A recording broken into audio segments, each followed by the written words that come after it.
चलो गाइस सब जुड़ जाओ, जल्दी जल्दी स्टार्ट कर रहे हैं अपन 2 मिनट में। जल्दी से जल्दी जुड़ जाइए प्लीज, और जितने बच्चे जुड़ते जा रहे हैं वो प्लीज लाइक करते जाइए, प्लीज लाइक करते जाइए जल्दी जल्दी। Good morning everybody. Komal, Aanchal, Aastha, Subhash, Ashwini, मैं नहीं दिख रहा हूं आपको, स्क्रीन दिखेगा अभी, स्क्रीन दिख रहा होगा, मैं दिख नहीं रहा हूं, मैं दिख जाऊंगा, टेंशन मत लो।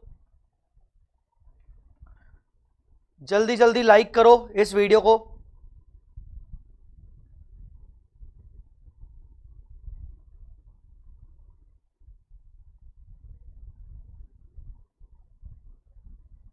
ऑल राइट,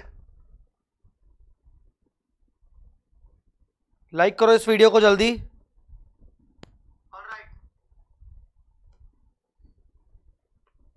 आपको मेरा आवाज क्लियरली आ रहा है?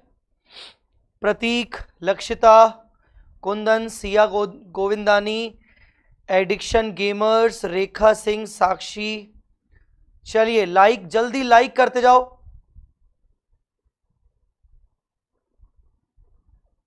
All right, so here it is. तो कैसे हैं आप लोग?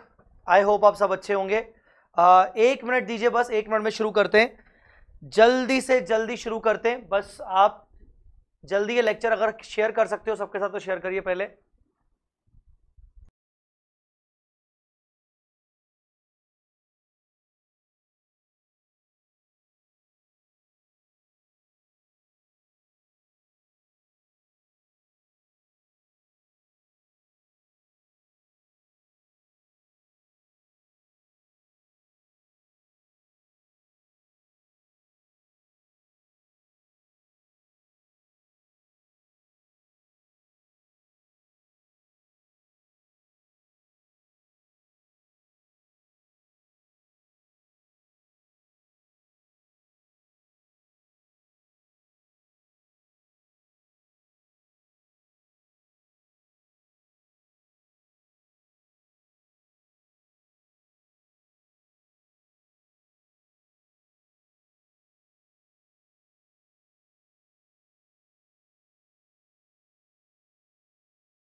ऑल राइट, तुम लोग लाइक नहीं करोगे मतलब? हाँ, तुम लोग मतलब लाइक नहीं करने वाले? सर हम लेक्चर देखने आए, बस अपने मजे लूट के चले जाएंगे, हम तो लाइक नहीं करेंगे सर। आपके लेक्चर हमें कितने भी अच्छे लगते हो पर हम सर लाइक नहीं करेंगे सर, गलत है बेटा।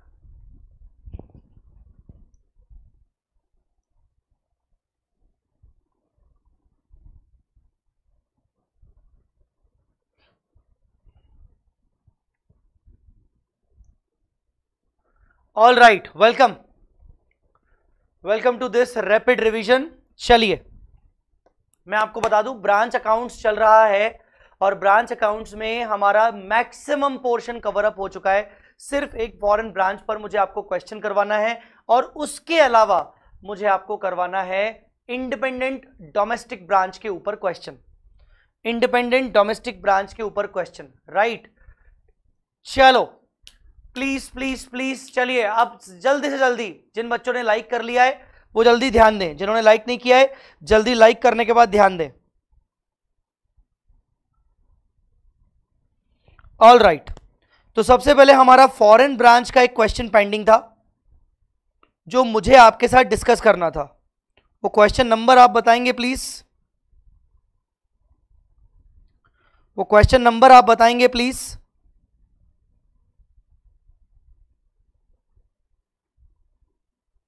फॉरेन ब्रांच का कौन सा क्वेश्चन? मैंने आपको कहा था कि बहुत ही तगड़ा वाला क्वेश्चन है, यस ये वाला क्वेश्चन नंबर 10। क्वेश्चन नंबर 10 मुझे आपके साथ डिस्कस करना हुआ है। क्वेश्चन नंबर 10 मुझे आपके साथ डिस्कस करना है।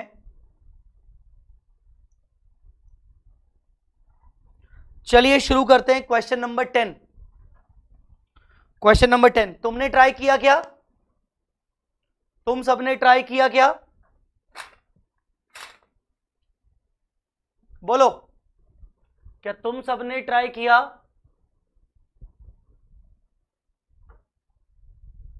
किस किस से ये क्वेश्चन बन गया?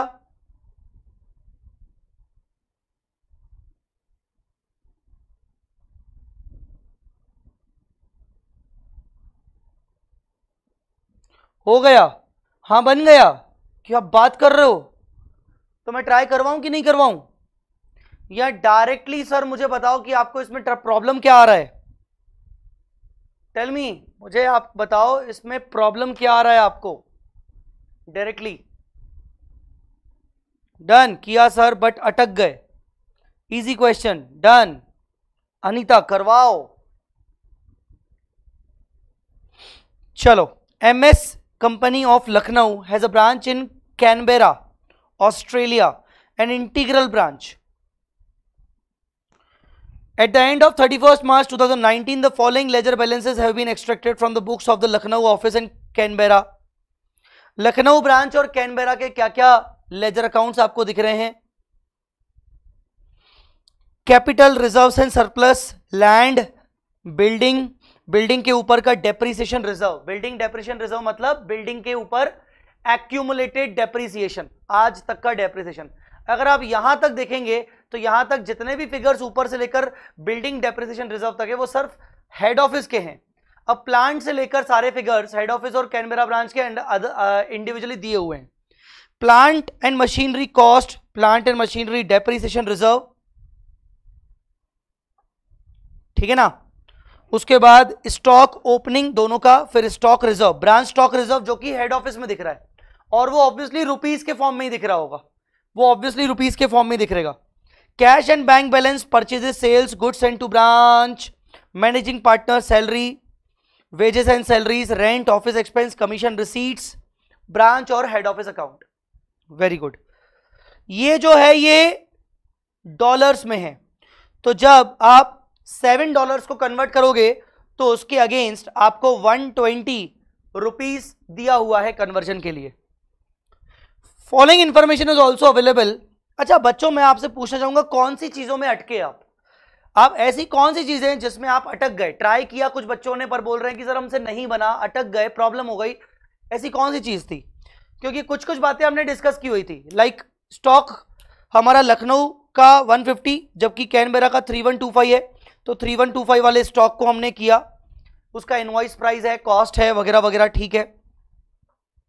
Head office always send the goods to branch at cost plus 25%, provision is to be made for doubtful debt at 5%। मैंने आपको ये बताया था कि ये प्रोविजन 5% का आप कभी भी डॉलर के ऊपर नहीं बनाओगे, हमेशा उसको कन्वर्ट करने के बाद बनाओगे। डॉलर के ऊपर नहीं बनाओगे, कन्वर्ट करने के बाद बनाओगे। मैं आपका वेट कर रहा हूं, मुझे आपको ये बताना है कि आप कौन से पॉइंट्स में अटक गए। डेप्रिसिएशन भी आप डायरेक्टली रुपी के ऊपर बनाओगे, लगाओगे, ठीक है। You are required to convert the branch trial balance into rupees by using the following exchange rates. Prepare trading and profit and loss account for the year March ending. Wait a minute. मेरा phone silent नहीं था, sorry for that, really sorry for that. Provision वाले में confuse हो गए थे।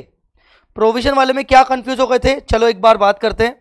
सबसे पहले तुमने डेटर्स को कन्वर्ट किया होगा, डेटर्स को कन्वर्ट किया होगा। डेटर्स हैं आपके 60 के, तो मुझे बताओ 60 इन थाउजेंड्स है तो इन थाउजेंड्स लिख देता हूं, और इसका जो क्लोजिंग रेट होगा वो 53 है, तो इंटू 53, तो तुम्हारे डेटर्स कितने आए?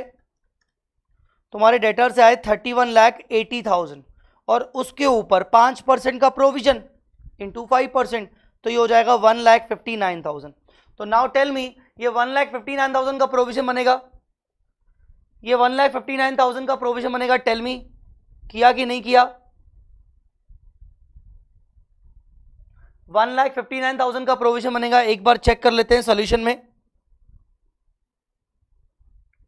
प्रोविजन 159 है तो बेटा, ब्रांच का प्रोविजन 159 है बेटा, बिल्कुल। अटेंशन क्या है, प्रॉब्लम क्या है बेटा प्रोविजन वाले पॉइंट में? चलो और कोई पॉइंट में अटके हो तुम तो बोलो। डेप्रिसिएशन का चेक कर लेते हैं एक बार। तो प्लांट एंड मशीनरी के ऊपर डेप्रिसिएशन है 20%। अब उसको कैसे करेंगे? सबसे पहले तो प्लांट एंड मशीनरी 200 और उसका रिजर्व 130, दोनों को कौन से रेट पे करेंगे? स्पॉट रेट पे करेंगे। दोनों को स्पॉट रेट पे करने के लिए 46 करके है। तो question number 10, question bank, foreign operation. तो boss plant and machinery cost का क्या होगा? 46 200, तो 200 थाउजेंड्स इंटू 46, ये आएगा 92 lakhs. Plant and machinery dep reserve 130,000 into 46। Sir depreciation reserve पे भी सेम रेट लगता है? यस। अगर आप इंटीग्रल में प्लांट एंड मशीनरी के ऊपर स्पॉट रेट लगा रहे हो, उस फिक्स एसेट का रेट लगा रहे हो, तो डेप्रिसिएशन रिजर्व के ऊपर भी वही रेट लगेगा। 59,80,000, 59,80,000, 59,80,000, ठीक है ना। अभी आप depreciation at the rate of 5% कैसे लगाओगे? मेथड क्या बोला है? Depreciation on return down value. तो बस रिटर्न डाउन वैल्यू कितनी है? रिटर्न डाउन वैल्यू कितनी होगी? 5% of 92 lakh minus 59,80,000।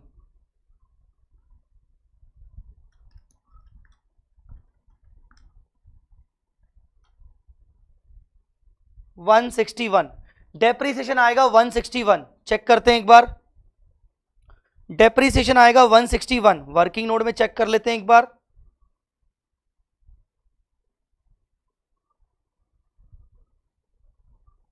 One second, O sorry, 5% कहां से आ गया भाई?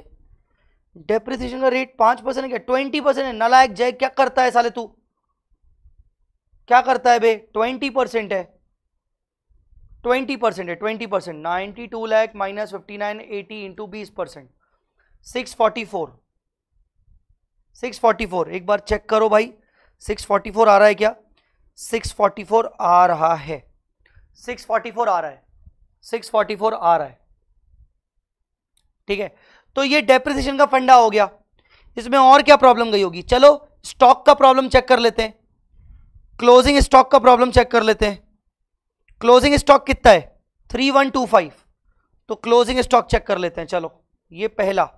दूसरा,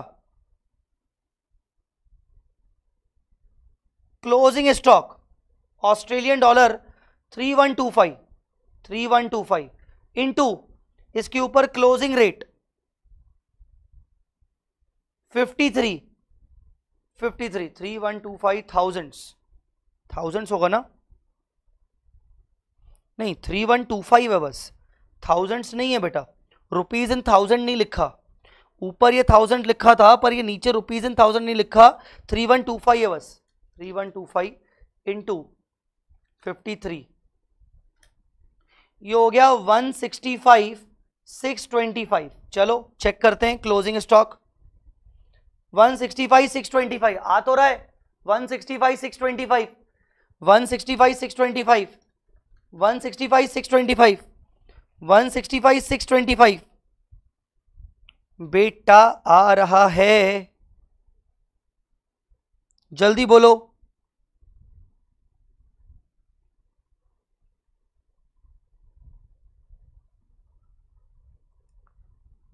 क्लियर हुआ कि नहीं? क्लियर हुआ कि नहीं? अब ध्यान से देखो एक पॉइंट, अब आपकी क्लास रिकमेंड नहीं होगी। हाँ यार मेरे से गलती हो गई। चलो दूसरा, अब देखो इसमें एक पॉइंट क्या लिखा हुआ है, all stocks are out of the purchases made at abroad. इसका मतलब क्या हुआ? इसका मतलब क्या हुआ? जल्दी बोलो। All stocks are out of the purchases made at abroad, made at abroad मतलब जितना भी ब्रांच के पास क्लोजिंग स्टॉक रखा हुआ है वो पूरा स्टॉक, उसका जो क्लोजिंग स्टॉक है वो पूरा स्टॉक उसकी खुद की परचेजेस, जो परचेज उसने अब्रॉड ऑस्ट्रेलिया से ही की थी। मतलब ये जो स्टॉक है, इस स्टॉक में कुछ भी पोर्शन हेड ऑफिस वाला स्टॉक शामिल नहीं है, और अगर हेड ऑफिस वाला स्टॉक शामिल नहीं है तो इसके ऊपर स्टॉक रिजर्व नहीं निकलेगा। No stock reserve, stock reserve नहीं निकलेगा क्योंकि सारा का सारा स्टॉक उसने जो रखा हुआ है वो परचेजेस से है। आप ध्यान से ब्रांच के ऊपर देखो, ब्रांच की परचेजेस है क्या? हाँ है। ब्रांच को गुड्स भेजे जाते हैं क्या? हाँ। मतलब ब्रांच हेड ऑफिस से भी गुड्स खरीदता है और ब्रांच अपनी इंडिविजुअल परचेज भी करता है, पर ईयर एंड पे जो उसके पास स्टॉक थे वो सिर्फ उसकी इंडिविजुअल परचेज से थे, इंडिविजुअल परचेज से थे। आई मेरी बात समझ में? आई मेरी बात समझ में कि नहीं? तो स्टॉक रिजर्व नहीं होगा, no stock reserve since all stocks are from purchases abroad, purchases abroad, all stocks are from purchases abroad। ठीक है, क्लियर?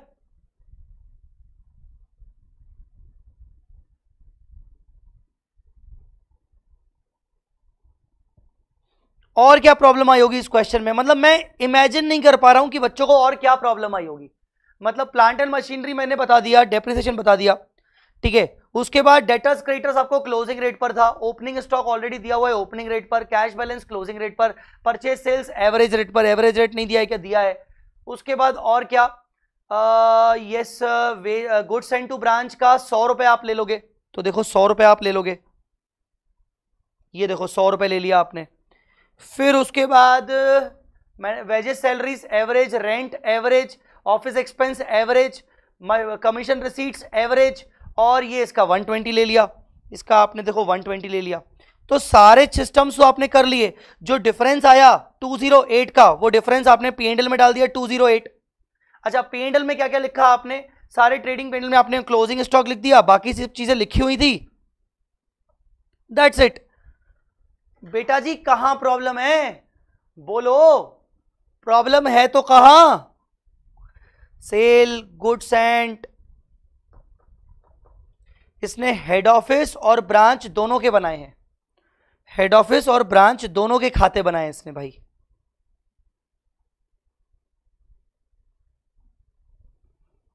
दोनों के खाते बनाए इसने।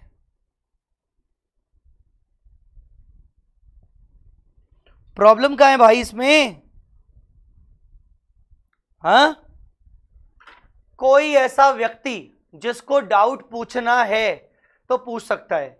आपको मैं 2 से 4 मिनट दे रहा हूं, कोई ऐसा व्यक्ति जिसको डाउट पूछना है तो पूछ सकता है, पर अगर चुप बैठोगे तो जिंदगी में घंटा तुम कुछ नहीं कर पाओगे, ठीक है ना। मतलब रैपिड रिवीजन भी करना है, ठीक है ना, फिर उसके बाद लेक्चर भी देखना है, पर डाउट भी नहीं पूछना, होमवर्क भी नहीं करना, सब कुछ सर करवा दे, तुम ना डिपेंड ही रहोगे, हमेशा हमेशा फैकल्टी के ऊपर डिपेंड रहोगे। मैं छोड़ो, तुम हर किसी के ऊपर डिपेंड रहोगे, ठीक है ना।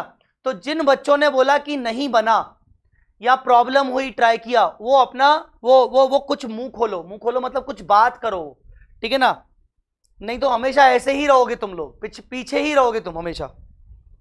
इसी के साथ हमारा फॉरेन ब्रांच खत्म हो गया। 2-4 मिनट आपके पास हैं, पूछ लो, जो भी पूछना है पूछ लो, टेल मी। अब बचा इंडिपेंडेंट ब्रांच, मैं तब तक इंडिपेंडेंट ब्रांच देख लेता हूं कौन कौन से टाइप के क्वेश्चंस हैं।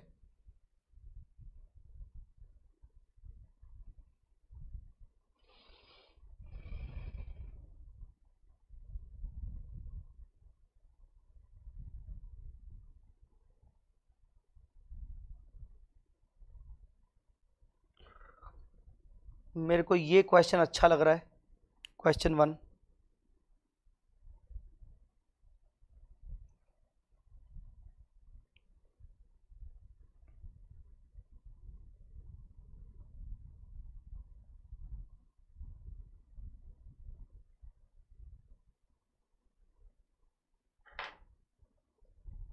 सर क्वेश्चन 14 में सॉल्यूशन डिपार्टमेंट का रॉन्ग प्रिंट है। मैं आता हूं, क्वेश्चन 14 में आता हूं।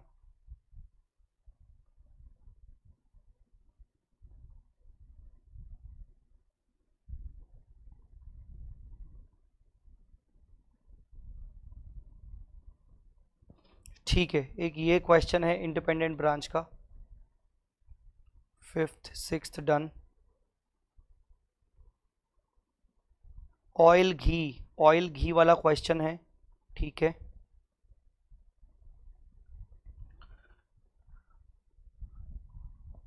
नाइन फॉरेन ब्रांच का हो गया होगा आपसे, 10 हमसे हो गया। सर आज ब्रांच खत्म, यस। क्वेश्चन नंबर 9 में जो ट्रायल बैलेंस का डिफरेंस है वो बैलेंस शीट में जाएगा ना। क्वेश्चन नंबर 9, क्वेश्चन नंबर 9 ये वाला, जिसमें कौन सी ब्रांच है बॉस?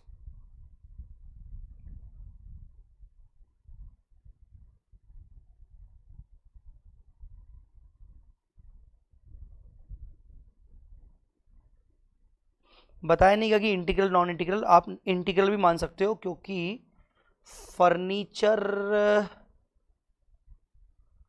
तो हेड ऑफिस की बुक्स में है। Branch account in the New York, ये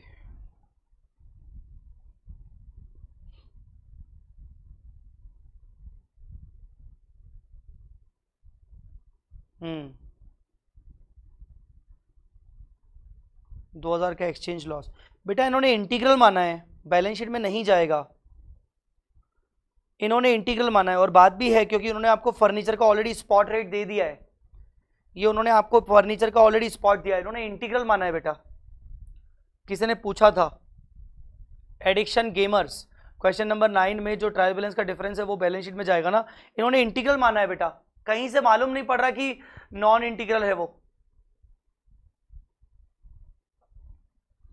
इससे समझ में आ रहा है कि जो उन्होंने प्लांट एंड मशीनरी का जो उन्होंने डॉलर वाला प्राइस दिया है, प्लांट एंड मशीनरी का जो उन्होंने डॉलर वाला प्राइस दिया है ना, ये फर्नीचर वाला डॉलर वाला प्राइस 1750, ये स्पॉट है। इससे समझ में आता है कि उन्होंने इंटीग्रल माना है।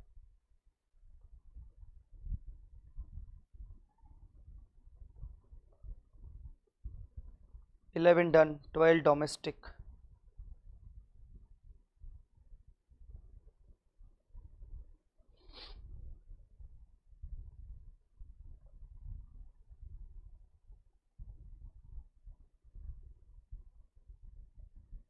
ये भी अच्छा है क्वेश्चन, ये मैंने तुम्हें होमवर्क दिया था, फॉरेन ब्रांच का क्वेश्चन था। 14 का क्या बोल रहे हो? सॉल्यूशन डिपार्टमेंट का गलत दिया हुआ है।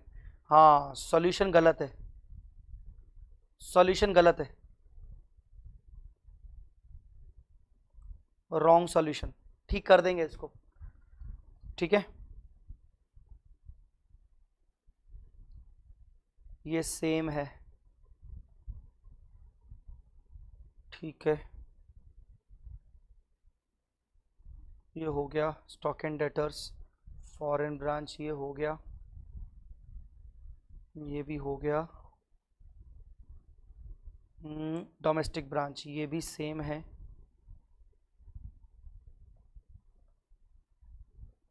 Domestic domestic.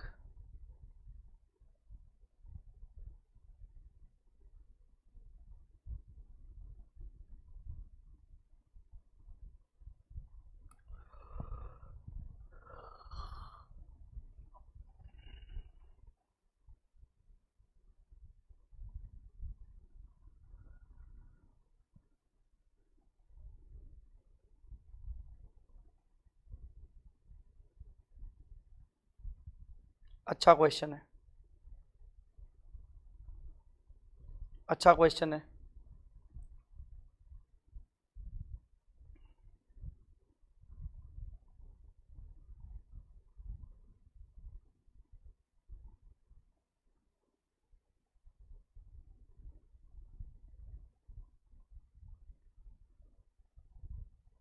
ये हो गया 22, 23 हो गया, ठीक है। चलो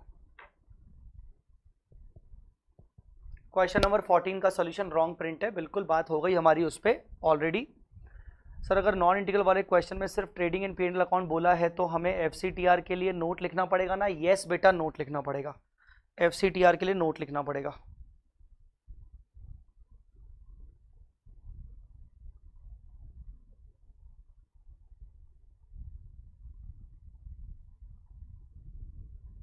इंडिपेंडेंट ब्रांचेस, डोमेस्टिक ब्रांचेस। अब इसमें पहले पूरा सिस्टम को समझो कि क्या होता है। इंडिपेंडेंट ब्रांच, पूरे सिस्टम को समझो पहले कि होता क्या है, डोमेस्टिक वाले पॉइंट में होता क्या है। मैं आपको पूरा स्टेप वाइज पहले प्रोसीजर समझा रहा हूं।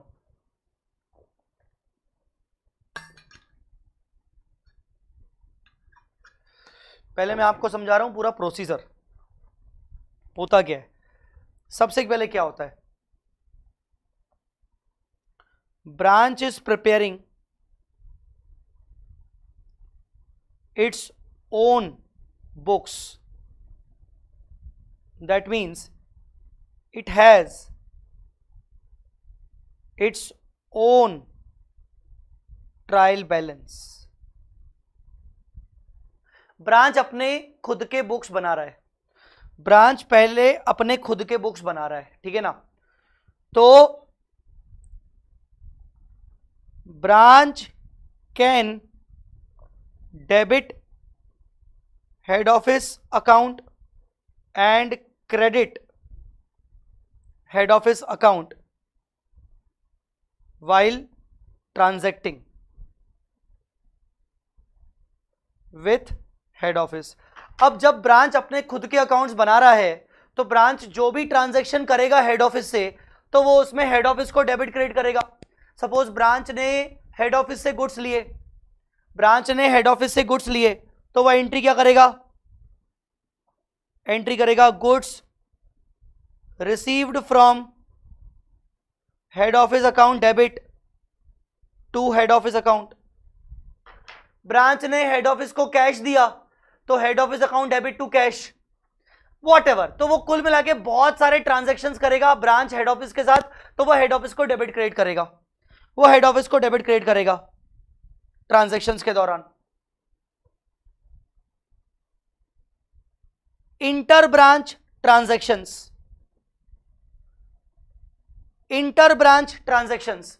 अब इंटर ब्रांच ट्रांजैक्शंस का क्या होगा, इंटर ब्रांच ट्रांजैक्शंस का क्या होगा। सो इंटर ब्रांच ट्रांजैक्शन मतलब transaction between branches, transaction between one branch and another, transaction between one branch and another branch. Inter branch transactions, दो ब्रांचेस के बीच के ट्रांजैक्शंस, ठीक है ना, इंटर ब्रांच ट्रांजैक्शंस। तो जब भी इंटर ब्रांच ट्रांजैक्शंस होंगे तो एक ब्रांच दूसरी ब्रांच का नाम रिकॉर्ड नहीं करेगा अपने बुक्स में। Branch one shall not debit और credit branch two, in the same way branch two shall not debit और क्रेडिट ब्रांच वन। जब भी इंटर ब्रांच ट्रांजैक्शन होगा तो ब्रांच वो ट्रांजैक्शन हेड ऑफिस के नाम पर रिकॉर्ड करेगा, मतलब वो बोलेगा कि मैंने तो हेड ऑफिस को दिया। सपोज ब्रांच ने, मुंबई ब्रांच ने पुणे ब्रांच को गुड्स भेजा, तो मुंबई ब्रांच बोलेगी हमने पुणे ब्रांच को भेजा ना, पर हम नाम लेंगे हेड ऑफिस का, हमने हेड ऑफिस को भेजा। वैसे ही पुणे बोलेगा हमें मुंबई से मिला ना, पर हम बोलेंगे कि हमें हेड ऑफिस से मिला। तो कुल मिला के जब भी इंटर ब्रांच ट्रांजैक्शन होंगे तो उनको रिकॉर्ड किया जाएगा हेड ऑफिस के नाम पे।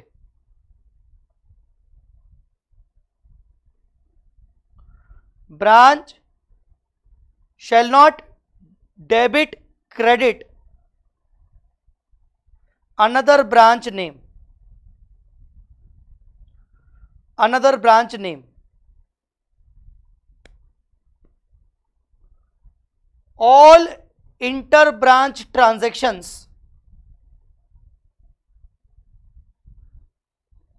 shall be recorded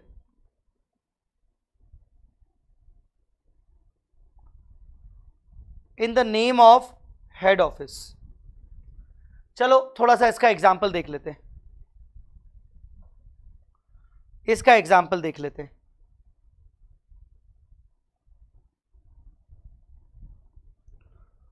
Mumbai branch sent goods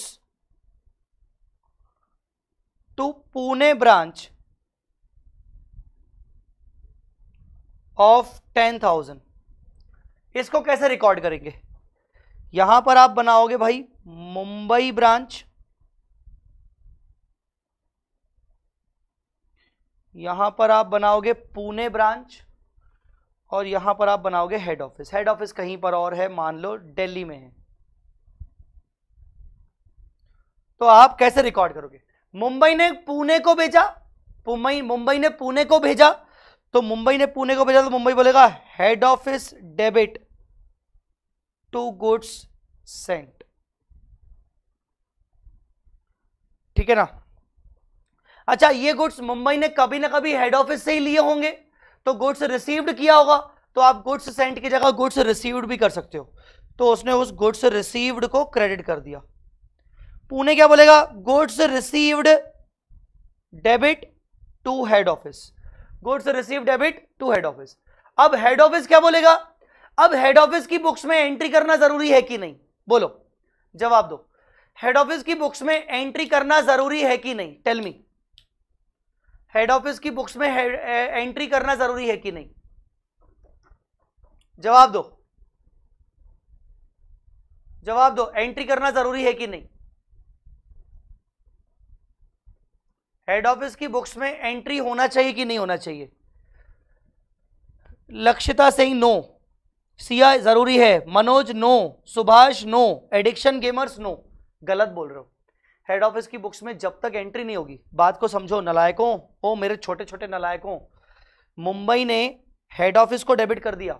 अब हेड ऑफिस अगर मुंबई को कुछ भी नहीं करेगा तो रिकंसिलेशन नहीं हो पाएगा। समझो बात को, मुंबई की बुक्स में हेड ऑफिस डेबिट पड़ा है, अब हेड ऑफिस की बुक्स में भी तो मुंबई का अकाउंट होगा ना, और मुंबई को अगर वो क्रेडिट नहीं मारेगा तो वो रिकंसाइल नहीं हो पाएगा कभी भी। तो हेड ऑफिस की बुक्स में मुंबई का अकाउंट और मुंबई की बुक्स में हेड ऑफिस का अकाउंट आपस में मैच ही नहीं होंगे, और जब तक खाते मैच नहीं होंगे, जब तक एक दूसरे की बुक्स में एक दूसरे का अकाउंट मैच नहीं होगा, तब तक हमारे बुक्स को कंप्लीट नहीं किया जा सकता, तब तक फाइनेंशियल स्टेटमेंट्स नहीं बन पाएंगे। समझ रहे हो कि नहीं समझ रहे हो नलायकों? हाँ, अगर मुंबई ने हेड ऑफिस को डेबिट किया है तो हेड ऑफिस मुंबई को क्या करेगा? क्रेडिट करेगा। क्यों करेगा? क्योंकि हेड ऑफिस अपनी बुक्स में मुंबई को जब तक क्रेडिट नहीं कर लेता तब तक दोनों के बुक्स एक दूसरे से, दोनों के खाते एक दूसरे से रिकंसाइल नहीं हो पाएंगे, और फाइनेंशियल स्टेटमेंट्स बनाते वक्त, बैलेंस शीट P&L बनाते वक्त तकलीफें होंगी, प्रॉब्लम्स होंगी। तो हेड ऑफिस बोलेगा मुंबई डेबिट टू पुणे। पुणे ने हेड ऑफिस को क्रेडिट किया तो हेड ऑफिस, ठीक है ना, हेड ऑफिस जो है, हेड ऑफिस पुणे को क्या करेगा? एक सेकेंड, उल्टा बोल दिया मैंने। हेड ऑफिस को डेबिट किया है तो हेड ऑफिस मुंबई को क्रेडिट करेगा, मुंबई को क्रेडिट करेगा to Mumbai. Pune debit to Mumbai, Pune debit to Mumbai. आई बात समझ में कि नहीं? तो कुल मिला के जब तक ये एंट्री हेड ऑफिस नहीं करेगा तब तक सारे बुक्स रिकंसाइल नहीं हो पाएंगे, पुणे टू मुंबई। सुभाष कुमार, अवर नालायक list is too long. Obviously it is very long बेटा, क्या करें क्या करें क्या करें क्या करें, प्रॉब्लम है बॉस। तो जितने भी ट्रांजैक्शंस होंगे उन सभी ट्रांजैक्शंस को इस तरीके से इंटर ब्रांच ट्रांजैक्शन को रिकॉर्ड किया जाएगा। तो सबसे पहले ब्रांच के खुद के बुक्स ऑफ अकाउंट्स है, मतलब उसका खुद का ट्रायल बैलेंस भी है। ब्रांच हेड ऑफिस को डेबिट क्रेडिट मार सकता है, ठीक है ना। इंटर ब्रांच ट्रांजैक्शन को समझ गए होंगे, ठीक है ना। अब चौथी पॉइंट पे आते हैं, अब चौथे पॉइंट पर आते हैं, चौथे पॉइंट पर आते हैं, चौथे पॉइंट पर आते हैं। It is very necessary to reconcile head office account of branch books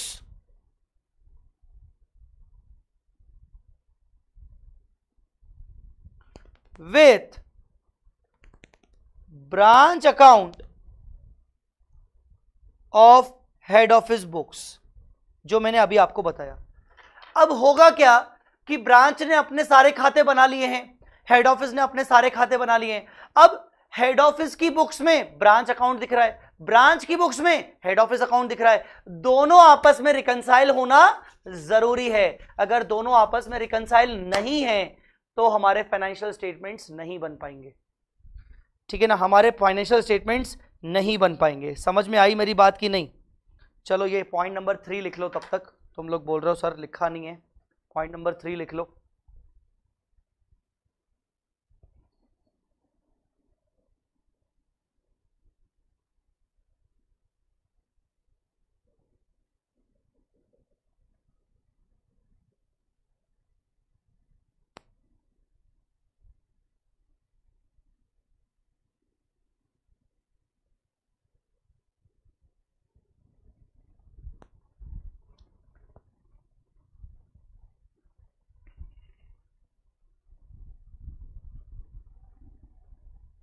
लिख लिया?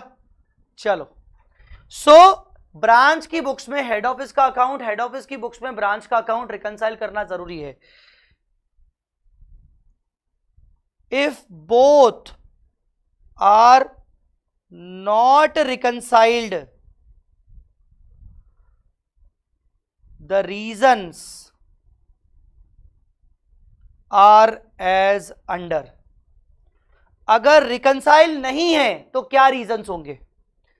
Reason number 1, head office sent goods to branch but branch did not received till year end. ये पहला रीजन हो सकता है. दोनों के खाते एक दूसरे की बुक्स में, दोनों की एक दूसरे के खाते बुक्स में रिकंसाइल नहीं है, तो उसका पहला रीजन हो सकता है कि हेड ऑफिस ने ब्रांच को गुड्स भेजा. इमेजिन करो बेटा, हेड ऑफिस ने ब्रांच को गुड्स भेजा तो भेजते साथ उसने एंट्री कर ली होगी. अगर हेड ऑफिस गुड्स दे रहा है तो उसने एंट्री भी कर ली होगी. एंट्री क्या की होगी? Branch account debit to goods and to branch. पर ब्रांच ने वो गुड्स रिसीव नहीं किए होंगे ईयर एंडिंग तक. जब गुड्स ही रिसीव नहीं किए तो उसने एंट्री भी नहीं की होगी. इसका मतलब मुझे बताओ, किसने एंट्री कर ली, किसने एंट्री नहीं की? किसने एंट्री कर ली, किसने एंट्री नहीं की?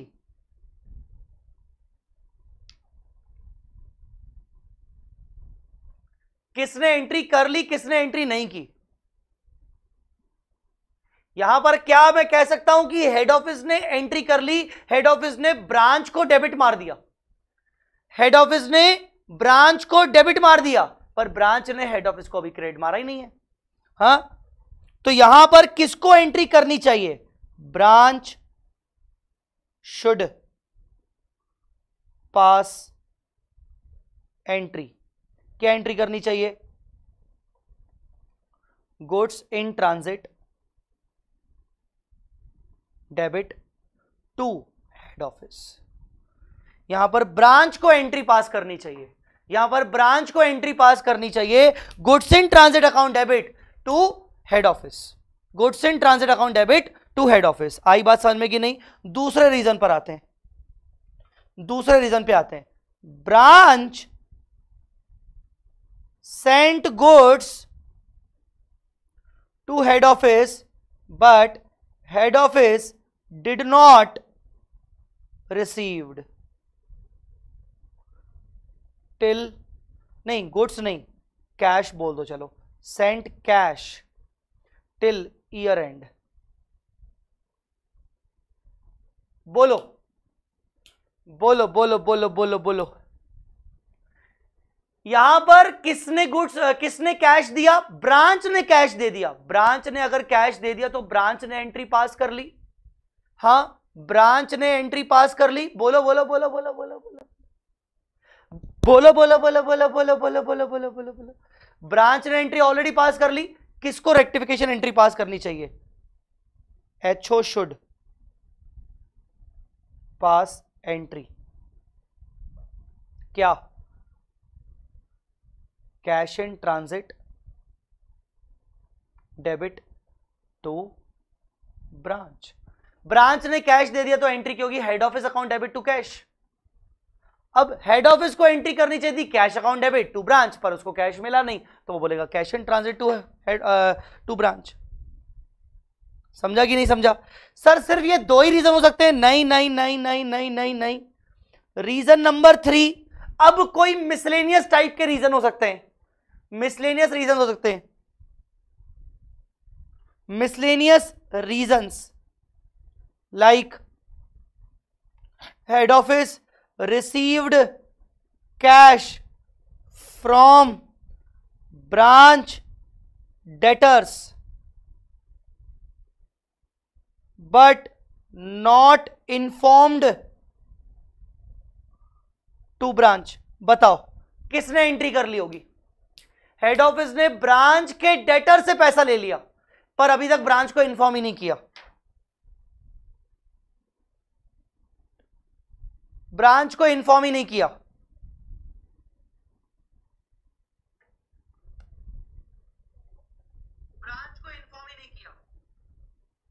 क्वालिटी लो है क्या वीडियो की?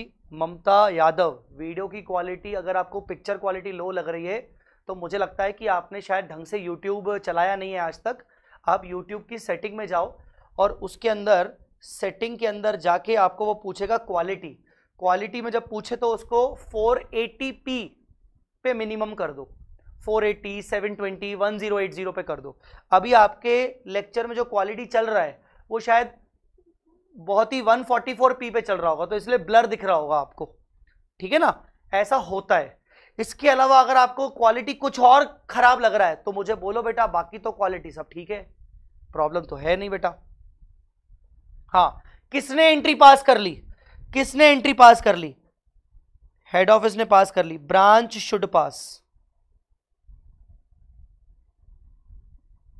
एंट्री। ब्रांच को क्या एंट्री पास करनी चाहिए? ब्रांच को हेड ऑफिस, ब्रांच को एंट्री क्या पास करनी चाहिए? ब्रांच बोलेगा साला मेरे को पता ही नहीं चला, हेड ऑफिस पैसे लेके चला गया, हाँ मेरे को पता ही नहीं चला, मेरे डेटर्स खत्म हो गए। तो ब्रांच बोलेगा मेरे डेटर्स खत्म, टू डेटर्स, पर कैश अकाउंट तो मैं डेबिट कर नहीं सकता, मेरा कैश तो हेड ऑफिस ले गया, तो मैं हेड ऑफिस को डेबिट करूंगा। Head office account debit to debtors, head office account debit to debtors.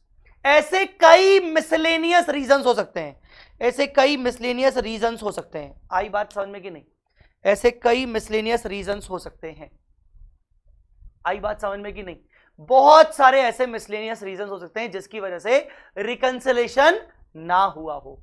आई मेरी बात समझ में?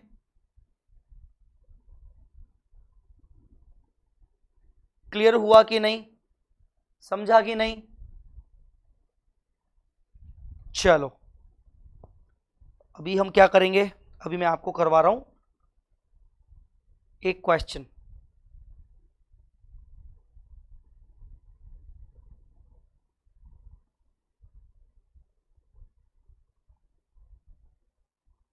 आ जाओ, question number 2 November 18 RTP. Question number 2 November 18 RTP. Question number 2 November 18 RTP.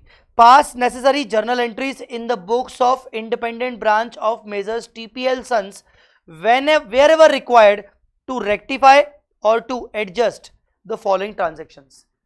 तो इन ट्रांजेक्शंस को रेक्टिफाई और एडजस्ट करने के लिए एंट्री पास करिए। किसकी बुक्स में? Books of independent branch, branch की बुक्स में, हेड ऑफिस की बुक्स में नहीं। चलिए बताइए, एक एक करके बोलिए।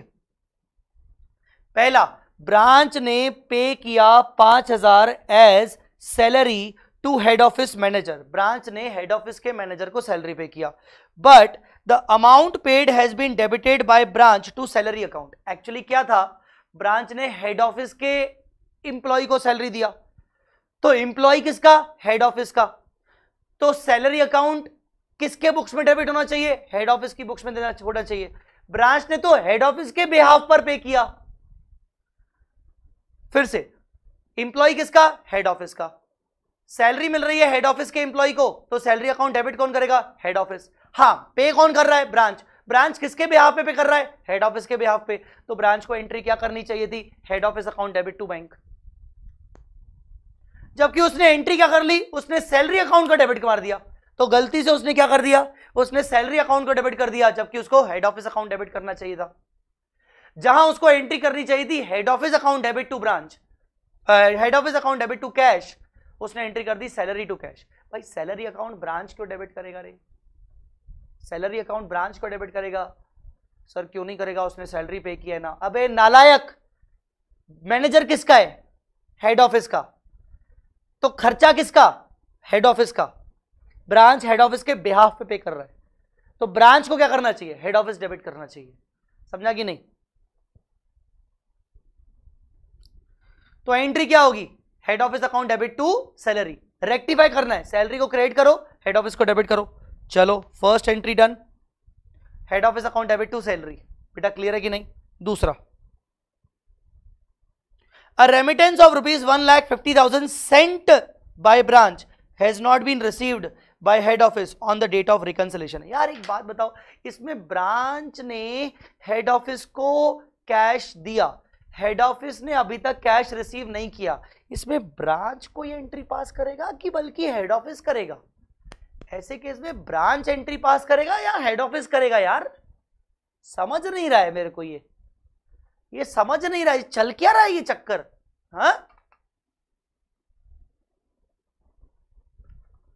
एंट्री हेड ऑफिस को करना चाहिए कि ब्रांच को करना चाहिए? हेड ऑफिस को करना चाहिए। इसका मतलब ब्रांच की बुक्स में कोई एंट्री नहीं होगी, no entry in the branch books. ठीक है, दूसरा। तीसरा, ब्रांच असेट्स। अच्छा सर, ऐसे केस में फिर हम हेड ऑफिस के अकाउंट में एंट्री करके आएंगे क्या? नहीं, उन्होंने सिर्फ ब्रांच का पूछा है, आप फालतू का टाइम वेस्ट नहीं करोगे।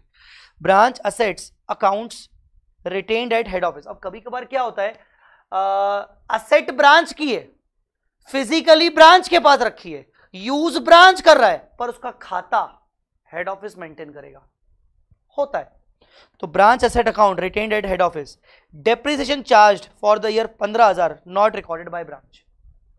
Depreciation charge for 15,000 not recorded by branch. अब हुआ क्या, सुनो, ब्रांच को डेप्रिसिएशन चार्ज करना है, असेट किसकी? ब्रांच की, यूज कौन कर रहा है? ब्रांच। तो इसका मतलब डेप्रिसिएशन का खर्चा भी किसका? ब्रांच का। तो डेप्रिसिएशन की एंट्री क्या होती है? Depreciation account debit to asset. एक सेकेंड, टू असेट ब्रांच कैसे करेगा? असेट अकाउंट का खाता मेंटेन कौन कर रहा है? Head office. तो टेक्निकली ब्रांच को क्या करना चाहिए? Depreciation debit. हेड ऑफिस को क्या करना चाहिए? To asset. अब ये दोनों क्या करेंगे? ये दोनों एक दूसरे का नाम डालेंगे, टू हेड ऑफिस, ये क्या करेगा? Branch debit. सिंपल। समझा कि नहीं समझा? समझा कि नहीं समझा? समझा कि नहीं समझा? Depreciation to head office, branch to asset. तो ब्रांच को एंट्री क्या करनी चाहिए? Depreciation to head office. इस पॉइंट में किसी को प्रॉब्लम हो तो बोलो। Depreciation to head office. Head office expenses 75,000 allocated to branch but not yet recorded by. अभी तक ब्रांच ने रिकॉर्ड नहीं किया। हाँ, ये भी एक इंपॉर्टेंट ट्रांजेक्शन है। कभी कभार क्या होता है, हेड ऑफिस ना कंबाइन बेसिस पे खर्चे कर लेता है। हेड ऑफिस ने कुछ कॉमन खर्चे कर लिए अपनी ब्रांच के बिहाफ पे, और अपने लिए और अपनी ब्रांच के बिहाफ पे खर्चे कर लिए, और उसने एंट्री कर देता है वो expense account debit to cash. फिर बाद में हेड ऑफिस बोलता है, अरे यार जो मैंने खर्चा किया उसमें से कुछ एक्सपेंस तो मैंने ब्रांच के बिहाफ पे किया, चलो ब्रांच को डेबिट करो, एक्सपेंस को क्रेडिट करो। मान लो मैंने 1 लाख रुपीज का खर्चा किया हेड ऑफिस ने, तो पहले एंट्री क्या की होगी? Expense account debit to cash 1 lakh. फिर बाद में हेड ऑफिस ने बोला, यार इसमें से 20,000 का खर्चा तो ब्रांच के बिहाफ पे था, तो वो खर्चा ब्रांच को डेबिट करना चाहिए, मैं क्यों करूं? तो मैं तो ब्रांच के बिहाफ पे कर रहा हूं, तो मैं बोलूंगा कि चलो ठीक है, टू एक्सपेंस कर दो 20,000। अब टू एक्सपेंस जैसे ही 20,000 किया, एक्सपेंस डेबिट 1 लाख किया था पिछली एंट्री में, तो नेट एक्सपेंस 80,000 शो हो रहा होगा अब हेड ऑफिस में, और ब्रांच को वो डेबिट मार देगा, branch account debit to expense. ठीक है ना?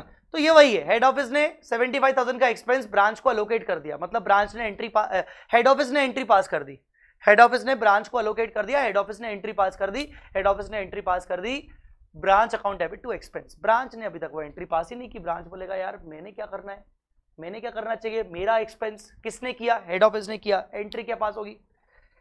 एंट्री क्या पास होगी? Expense account debit to head office. Expense account debit to head office. Sir expense क्यों? एक्सपेंस किसका है? ब्रांच का। सर ब्रांच का कहां? हेड ऑफिस का। हेड ऑफिस ने एक्सपेंस किया ब्रांच के बिहाफ पे, ठीक है, तो ब्रांच क्या बोलेगा? Expense account debit, expense account debit to head office, क्योंकि ब्रांच का कैश तो गया नहीं। यहां तक सबको क्लियर है कि नहीं? Head office collected 60,000 directly from branch customer, intimation of the fact has not been received by the branch. Branch को बताया नहीं, अभी जस्ट मैंने आपको बताया था डेटर्स वाला अपने एग्जांपल में। तो ब्रांच के बाद में उसको मालूम पड़ा, तो ब्रांच क्या बोलेगा? अबे मेरे डेटर्स खत्म हो गए, अब मैं ये पैसे हेड ऑफिस से कलेक्ट कर लूंगा, तो head office account debit to debtors, head office account debit to debtors. Goods dispatch by head office 50,000 but not receive by branch till the end of the reconciliation. Branch ने receive नहीं किए, goods and transit account debit to head office, goods and transit account debit to head office. Branch incurred advertisement expense of 10,000 on behalf of other branch but not recorded in the books of inter branch transaction. बोलो, inter branch transaction में मुझे branch को debit credit करना चाहिए कि branch के बदले head office को करना चाहिए? मैंने ब्रांच के किसी दूसरी ब्रांच के बिहाफ पे खर्चा किया, क्या करना चाहिए मुझे? मुझे हेड ऑफिस को डेबिट करना चाहिए, मैं बोलूंगा मैंने हेड ऑफिस के बिहाफ पे खर्चा कर लिया, head office account debit to cash, head office account debit to cash. Sir cash नहीं किया, एक्सपेंस किया, कोई बात नहीं, एक्सपेंस इसलिए किया क्योंकि उसने अपनी बुक्स में एडवर्टीजमेंट एक्सपेंस पहले डेबिट कर लिया होगा, टू कैश कर लिया होगा, पहले उसने ओरिजिनल एंट्री की होगी एडवर्टीजमेंट एक्सपेंस टू कैश, अब वो एडवर्टीजमेंट एक्सपेंस को क्रिएट कर रहा है। सर हमें कैसे मालूम पड़ेगा? आप टू एक्सपेंस करो या फिर टू कैश करो, आप ऑल्टरनेट एंट्री लिख के आना सबसे बेस्ट, टू एक्सपेंस या आप नीचे नोट डाल देना कि ऑल्टरनेटिवली हम टू कैश भी कर सकते हैं। Head office made payment of 16,000 for the purchase of goods by branch but not recorded in branch books. Okay, branch ने कुछ गुड्स परचेज किए थे, क्रेडिट परचेज किए थे, उसका पेमेंट किसने किया? हेड ऑफिस ने किया। ब्रांच को एंट्री क्या करनी चाहिए?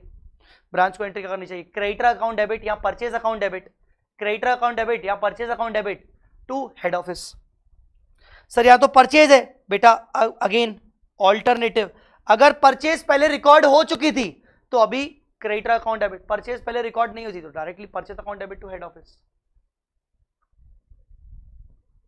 ठीक है, ये क्लियर है कि नहीं? सो हम क्या पढ़ रहे थे? हम ये पढ़ रहे थे कि रिकंसिलेशन करना पड़ेगा, रिकंसिलेशन करने के कई सारे चीजें होंगी। अब आप क्या करोगे?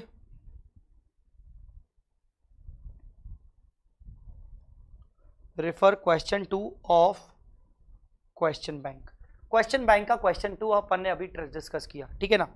तो कुल मिला के अभी तक हमने क्या क्या डिस्कस किया? अभी तक हमने ये डिस्कस किया कि ब्रांच अपनी खुद की बुक्स ऑफ अकाउंट्स बना रहा है, ट्रायल बैलेंस बना रहा है, ब्रांच हेड ऑफिस को डेबिट क्रेडिट कर सकता है, branch inter branch transaction record करते वक्त हेड ऑफिस को ही डेबिट क्रेडिट करेगा और हेड ऑफिस भी उसका दूसरा रिस्पेक्टिव इफेक्ट देगा। फिर there are there is very important thing कि हेड ऑफिस का अकाउंट ब्रांच की बुक्स में और ब्रांच का अकाउंट हेड ऑफिस की बुक्स में रिकंसाइल होना चाहिए, जिसके लिए एडजस्टमेंट और रेक्टिफिकेशन एंट्रीज पास करनी पड़ेंगी। Now point number 5, if branch received, if head office sends goods to branch at invoice price, मतलब cost plus margin। ऐसा भी तो हो सकता है कि हेड ऑफिस ने ब्रांच को गुड्स भेजे कॉस्ट प्लस मार्जिन पे, तो opening stock and closing stock of branch must have unrealised profit of head office, that is stock reserve. तो ऐसे केस में हेड ऑफिस क्या एंट्री पास करेगा? एचओ शेल पास एंट्री। सर ब्रांच कुछ भी entry पास नहीं करेगा। ब्रांच को क्या मतलब? जो गुड्स ब्रांच के पास पड़े हैं उसमें प्रॉफिट मार्जिन किसका है? हेड ऑफिस का है। ब्रांच को घंटा कुछ फर्क पड़ेगा उससे? हाँ, ब्रांच के स्टॉक के अंदर हेड ऑफिस का प्रॉफिट है तो हेड ऑफिस एंट्री पास करेगा। एंट्री पास क्या करेगा? For opening stock reserve, for closing stock reserve. बोलो क्या एंट्री पास करेगा? वो क्या एंट्री पास करेगा? ओपनिंग स्टॉक रिजर्व और क्लोजिंग स्टॉक रिजर्व की। क्लोजिंग स्टॉक में वो एलिमिनेट करेगा, एलिमिनेट मार्जिन, और यहां वो रिकॉर्ड करेगा, रिकॉर्डिंग ऑफ मार्जिन। तो यहां पर वो एलिमिनेट करेगा तो क्या एंट्री करेगा? क्या एंट्री पास करेगा? बोलो बोलो बोलो बोलो बोलो। वो यहां पर एलिमिनेट करेगा P&L account debit to stock reserve, ठीक है ना? और यहां पर वो एंट्री क्या करेगा? Stock reserve debit to P&L। अब इसका लॉजिक समझो। P&L डेबिट मतलब वो मार्जिन को हटा रहा है, प्रॉफिट गायब कर रहा है, तो हेड ऑफिस अपना प्रॉफिट गायब करने के लिए प्रॉफिट एंड लॉस को डेबिट कर रहा है। इसका दूसरा इफेक्ट क्या होगा? To stock reserve. ये स्टॉक रिजर्व 2 जो है ये कहां जाएगा? ये बैलेंस शीट के अंदर, ये जो स्टॉक रिजर्व है, ये जो स्टॉक रिजर्व है ये कहां जाएगा? जब हम कंसोलिडेशन करेंगे, कंसोलिडेटेड बैलेंस शीट बनेगी, उसके अंदर जो स्टॉक दिखेगा हेड ऑफिस का और ब्रांच का, उसमें से ये माइनस होके दिखेगा, क्योंकि जो ब्रांच का स्टॉक दिखेगा वो विथ मार्जिन दिखेगा एट आईपी, तो इसलिए वो माइनस स्टॉक रिजर्व हो जाएगा। समझा कि नहीं? तो ये क्या होगा, क्लोजिंग स्टॉक के लिए वो प्रॉफिट को एलिमिनेट करेगा, उसके लिए वो एंट्री पास करेगा P&L account debit to stock reserve, P&L head office के P&L में, और उसका दूसरा इफेक्ट SR स्टॉक रिजर्व, जब बैलेंस शीट बनाएंगे तो हेड ऑफिस का स्टॉक, ब्रांच का स्टॉक, ब्रांच का स्टॉक आईपी पर होगा तो माइनस स्टॉक रिजर्व दिख जाएगा। बोलो बेटा समझा कि नहीं? और ये क्या किया, इसका दूसरा इफेक्ट, मतलब क्लोजिंग स्टॉक में हमने प्रॉफिट हटाया, यही क्लोजिंग स्टॉक जब नेक्स्ट ईयर ओपनिंग बन जाएगा तो हम प्रॉफिट को वापस से शो करेंगे। बोलो बेटा ये पॉइंट समझा कि नहीं समझा रहे? ये बहुत ही महत्वपूर्ण पॉइंट है, 5th नंबर पॉइंट बहुत इंपॉर्टेंट है, इसको अच्छे से देख लो। मैं बाद में इसका क्वेश्चन में भी डिस्कशन करने वाला हूं, अच्छे से देख लो एक बार।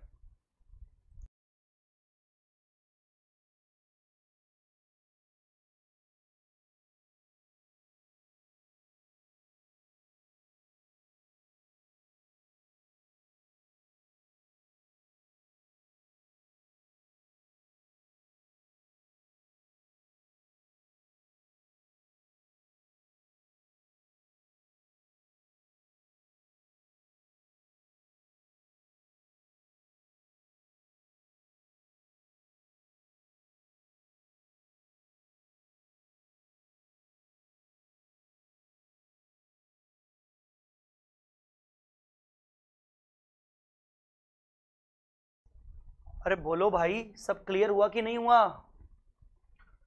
सब क्लियर हुआ कि नहीं हुआ रे? ओ बेटा जी, अरे ओ बाबू जी, हाँ किस्मत की हवा कभी नरम कभी गरम, कभी नरम नरम कभी गरम गरम गरम गरम, ओ बेटा जी, ओ बाबू जी।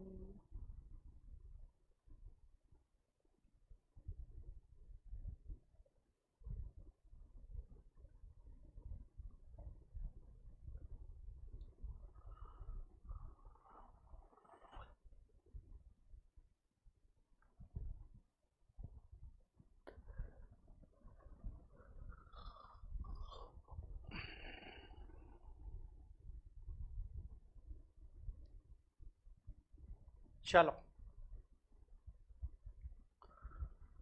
तो ये स्टॉक रिजर्व की कहानी आ गई, ये स्टॉक रिजर्व की कहानी आ गई, और हेड ऑफिस को ये एंट्रीज पास करनी पड़ेंगी। बेटा मोटा मोटी मैंने आपको डोमेस्टिक ब्रांचेस की बात सारी चीजें बता दी हैं, कुछ और भी आएगा, ऐसा नहीं है कि कुछ नहीं आएगा, इसके अलावा कुछ और आएगा तो हम नोट्स आगे कंटिन्यू करेंगे। मैं एक पेज छोड़ देता हूं नोट्स के लिए, कि अब जब क्वेश्चन हम जब निपटाएंगे तो कुछ ना कुछ बातें आएंगी, ठीक है?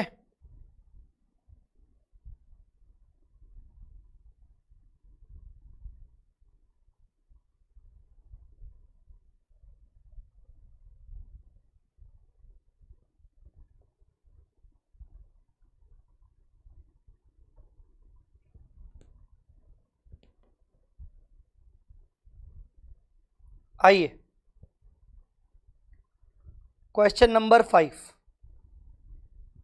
क्वेश्चन नंबर 5,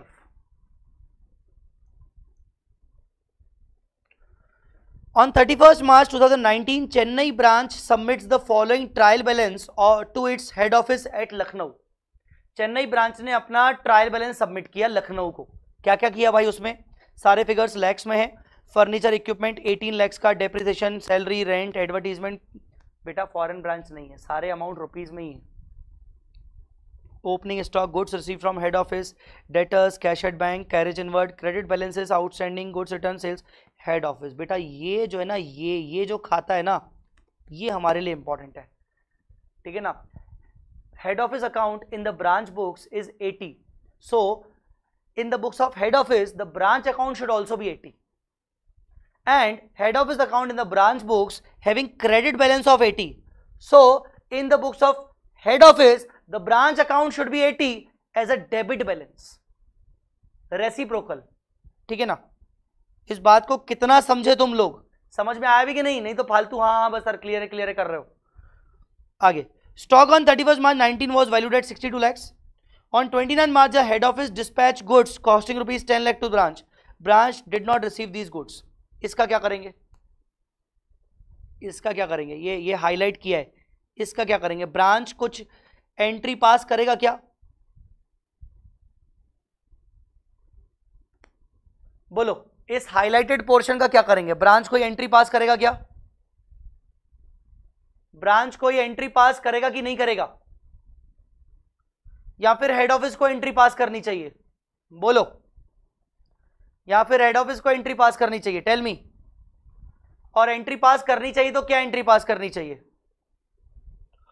29 मार्च को हेड ऑफिस ने कुछ गुड्स डिस्पैच किए ब्रांच के लिए. जब हेड ऑफिस ने उसको भेज दिए तो हेड ऑफिस ने तो एंट्री कर ली होगी. ब्रांच ने ये गुड्स 1 अप्रैल 2019 से पहले रिसीव नहीं करे, मतलब करंट ईयर में रिसीव नहीं किए, मतलब नेक्स्ट ईयर में रिसीव किए. तो इसीलिए ब्रांच ने एंट्री टिल 31 मार्च तक नहीं पास की. तो ब्रांच को अब एंट्री क्या पास करनी चाहिए? ब्रांच को एंट्री पास करनी चाहिए goods in transit account debit to head office. तो ब्रांच की बुक्स में एंट्री क्या होगी? ब्रांच की बुक्स में एंट्री होगी goods in transit account debit to head office 10 lakh. Goods in transit account debit to head office 10 lakh. आगे बढ़ते हैं. Also the head office has charged the branch rupees 1 lakh for centralise services for which branch has not pass the entry. Centralise services मतलब खर्चा, वही वो allocate किया. Head office ने branch को कोई खर्चा अलोकेट किया. हेड ऑफिस ने ब्रांच को कोई एक्सपेंस अलोकेट किया. Head office has charged the branch. Charged मतलब हेड ऑफिस ने ब्रांच के ऊपर चार्जिंग किया, मतलब हेड ऑफिस ने ब्रांच को डेबिट कर लिया 1 लाख रुपीज से. हेड ऑफिस ने ब्रांच को डेबिट कर दिया, टू एक्सपेंस कर दिया, क्योंकि उसने कोई खर्चा किया होगा. ब्रांच ने अभी तक एंट्री पास नहीं की. ब्रांच एंट्री क्या पास करेगा? ब्रांच बोलेगा यार ये खर्चा अच्छा मेरा है, मेरे बिहाफ पे हेड ऑफिस ने किया, ठीक है, तो ये खर्चा मेरा है. Expense account debit, centralise services expense account debit to head office. Expense account debit to head office. ठीक है. अब जैसे ही हमने ये कर लिया तो हेड ऑफिस अकाउंट हमारी बुक्स में 80 दिख रहा था. क्रेडिट बैलेंस 10 क्रेडिट और बढ़ गया, 1 क्रेडिट और बढ़ गया, ये हो गया 91 का क्रेडिट बैलेंस. वर्किंग नोट में दिखाएगा, देखना, वो वर्किंग नोट नहीं है. अगर आप चाहो तो इसका वर्किंग नोट बना सकते हो. क्वेश्चन नंबर कौन सा है? क्वेश्चन नंबर 5 है, क्वेश्चन बैंक. तो ब्रांच की बुक्स में हेड ऑफिस अकाउंट पहले से ही बाय बैलेंस दिख रहा था 80, बाय गुड्स इन ट्रांजिट दिखेगा. एक काम करते हैं, मेरे को याद आ गया कि मुझे और क्या चीज लिखनी थी.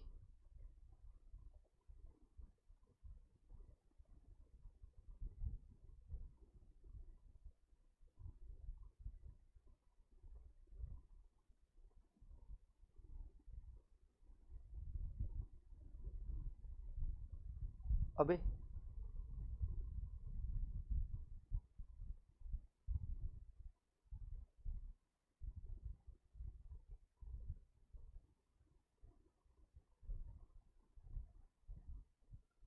कट,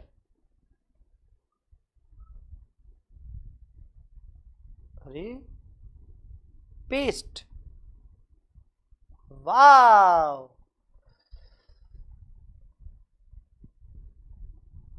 चलो 2 पेजेस चाहिए थे मुझे, 1 पेज छोड़ दिया मैंने.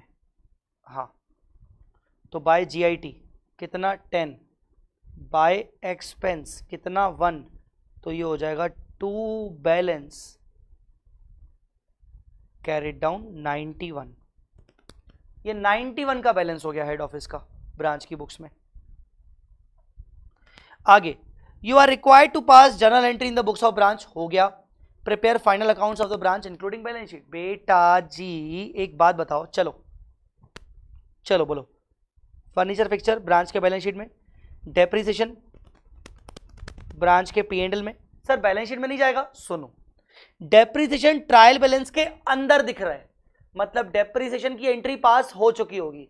एंट्री क्या पास हुई होगी? Depreciation account debit to asset, मतलब टू फर्नीचर। तो फर्नीचर जो दिख रहा है ये 18 ऑब्वियसली आफ्टर डेप्रिसिएशन दिख रहा होगा। सर फिर से समझाओ ना। सर हमें ऐसा लगा कि जब हम बैलेंस शीट बनाते तो हम ना फर्नीचर जो दिखाते वो 18 माइनस डेप 2 दिखा के 16 दिखाते।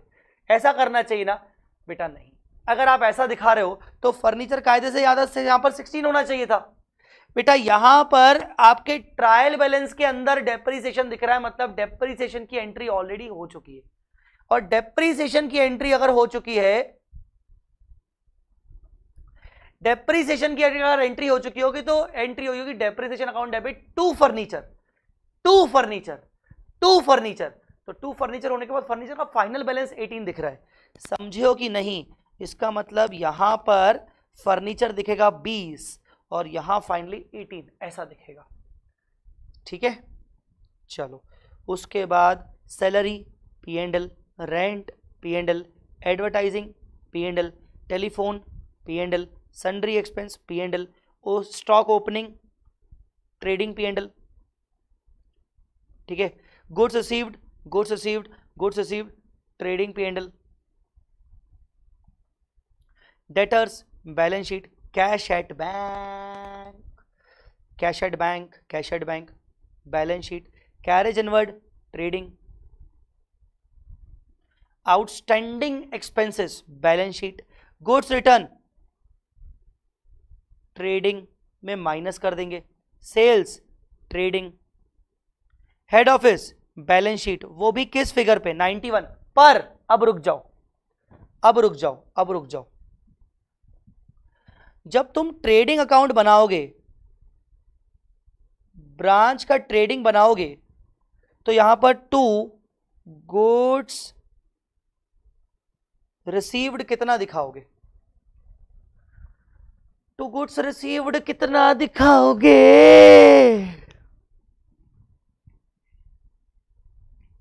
288 और अभी जीआईटी कितना आया था? 10। तो तुम बोलोगे 288 प्लस 10 का जीआईटी माइनस रिटर्न 5 का, तो 288 प्लस 10 माइनस 5 293। और फिर जब तुम बाय क्लोजिंग स्टॉक दिखाओगे तो तुम बोलोगे इन हैंड, और दूसरा जीआईटी, जीआईटी दिखाओगे 10 और इन हैंड कितना दिखाओगे? Closing stock 62। ऐसा। तो जीआईटी के केस में क्या होता है? जीआईटी आपका क्लोजिंग स्टॉक में दिखेगा, बट पहले आप उसको गुड्स रिसीव में शो तो करो। तो जीआईटी को पहले आपने यहां पर ऐड किया, फिर वो आपका नहीं बिका तो यहां पर, अल्टीमेटली इफेक्ट जीरो हो गया, इफेक्ट जीरो हो गया। अगर आप उसको सिर्फ जीआईटी में दिखाते तो कहीं ना कहीं गड़बड़ नहीं है, मतलब आपके क्लोजिंग स्टॉक में आ गया, आपने परचेज ही नहीं किया। ये कैसे हो सकता है? जे कैसे हो सकता है बे? जे कैसे हो सकता है? अब सर इन्होंने क्या किया है? इन्होंने ना इग्नोर किया है। इन्होंने जीआईटी को यहां पर भी नहीं लिया है, यहां पर भी नहीं लिया है। तो सर ऐसा करना बेटर है कि सर ऐसा करना बेटर है? भाई मेरे हिसाब से ऐसा करना बेटर है, मेरे हिसाब से ऐसा करना बेटर है, मेरे हिसाब से ऐसा करना बेटर है। ठीक है सर, और क्या, और क्या सर? बोर और बताओ सर, और बताओ। अच्छा, बैलेंस शीट में, बैलेंस शीट में क्लोजिंग स्टॉक आपका जाएगा 72। ठीक है ना, इनकी बैलेंस शीट में भी 72 ही दिखेगा, देखना ये देखो 72। आई बात समझ में? और क्या बेटर है सर? और क्या करना है सर? बस बाकी तो सब चंगा सी। हाँ, expense, expense, expense, expense, expense, centralise expenses, centralise expense आपका पीएनएल में दिखेगा, मतलब ये भी तो पीएनएल में जाएगा, सेंट्रलाइज एक्सपेंस भी तो पीएनएल में जाएगा।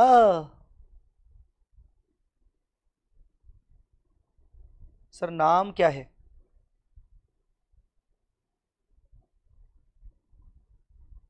ये हेड ऑफिस एक्सपेंस। सर उसका नाम आप सेंट्रलाइज एक्सपेंस भी लिख सकते हो।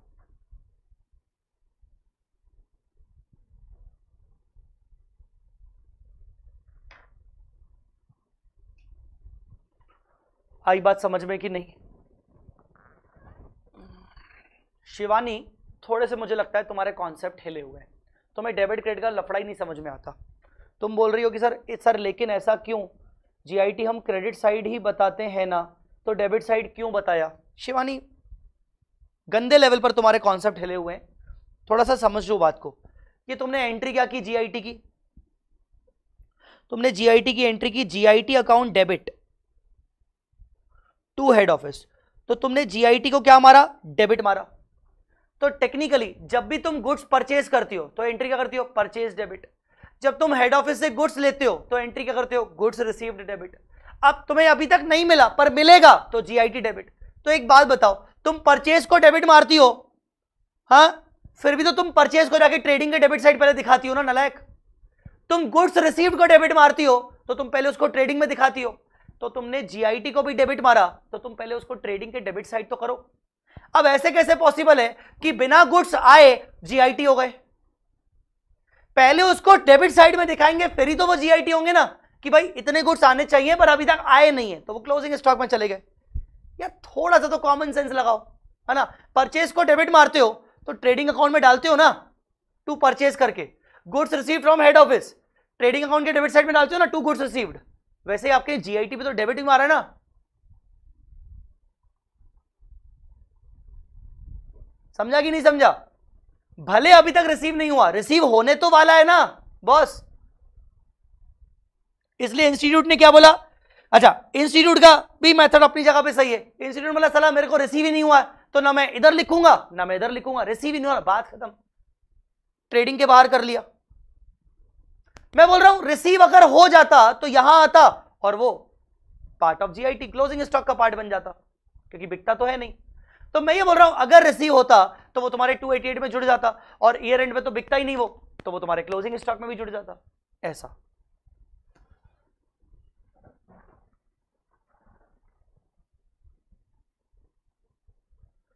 यस। तो ये क्वेश्चन डन, ये क्वेश्चन डन हुआ कि नहीं? चलो अब आते हैं मुद्दे पे। ये हो गए 5 पॉइंट्स जहां पर हेड ऑफिस एंट्री ये स्टॉक रिजर्व की करता है। अब हम क्या करते हैं, मैं वापस से नोट्स पे आ रहा हूं, मैं आपको समझाने के लिए नोट्स बनाते जा रहा हूं ताकि आपको जल्दी जल्दी समझ में आए।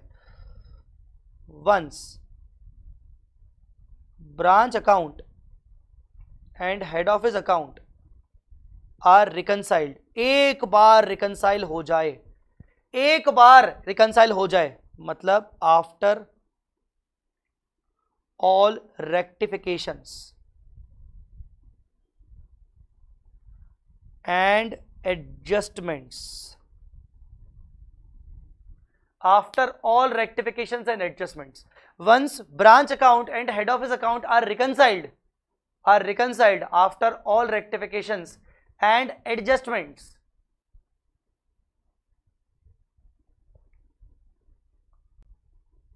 all incomes, expenses of branch and all assets and liabilities of branch are transferred to head office। सारे इनकम्स एक्सपेंसेस या फिर सारे असेट्स लायबिलिटीज हेड ऑफिस में ट्रांसफर किए जाएंगे। क्यों? To prepare consolidated financial statements, consolidated financial statements prepare करने के लिए। तो इसके लिए HO shall pass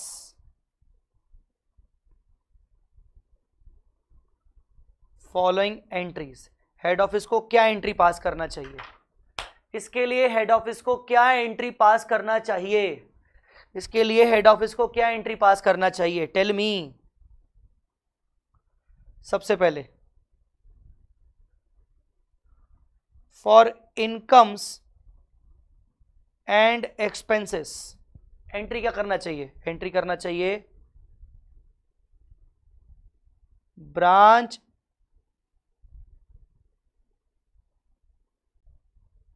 account debit to branch incomes, branch expenses debit to branch.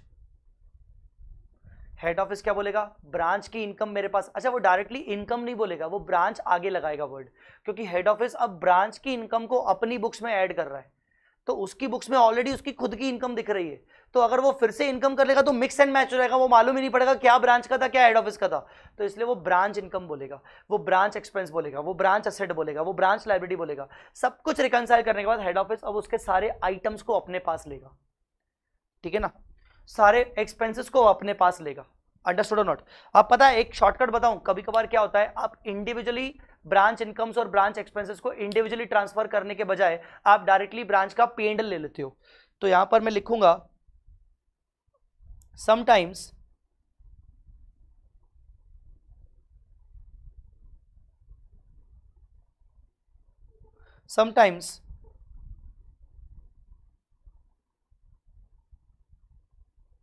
instead of taking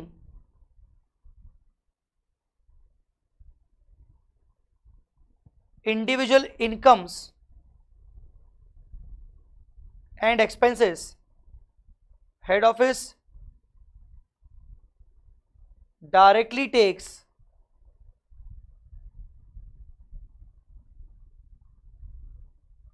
net profit of branch only. तो ऐसे केस में क्या होगा, ऐसे केस में क्या होगा, एंट्री करेगा ब्रांच का इनकम ले लिया तो एंट्री करेंगे branch account debit to branch P&L। तो ये ऑल्टरनेटिवली ऐसा हो सकता है, समझा कि नहीं। ये तो था इनकम्स और एक्सपेंसेस के लिए।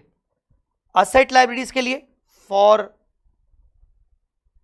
Branch assets oblique liabilities, branch assets liabilities के लिए क्या होगा, अब वो तुम बताओगे, वो तुम बताओगे, चलो जल्दी बताओ। ब्रांच असेट्स लाइबिलिटीज के लिए क्या होगा, क्या एंट्री होगी, ब्रांच अकाउंट डेबिट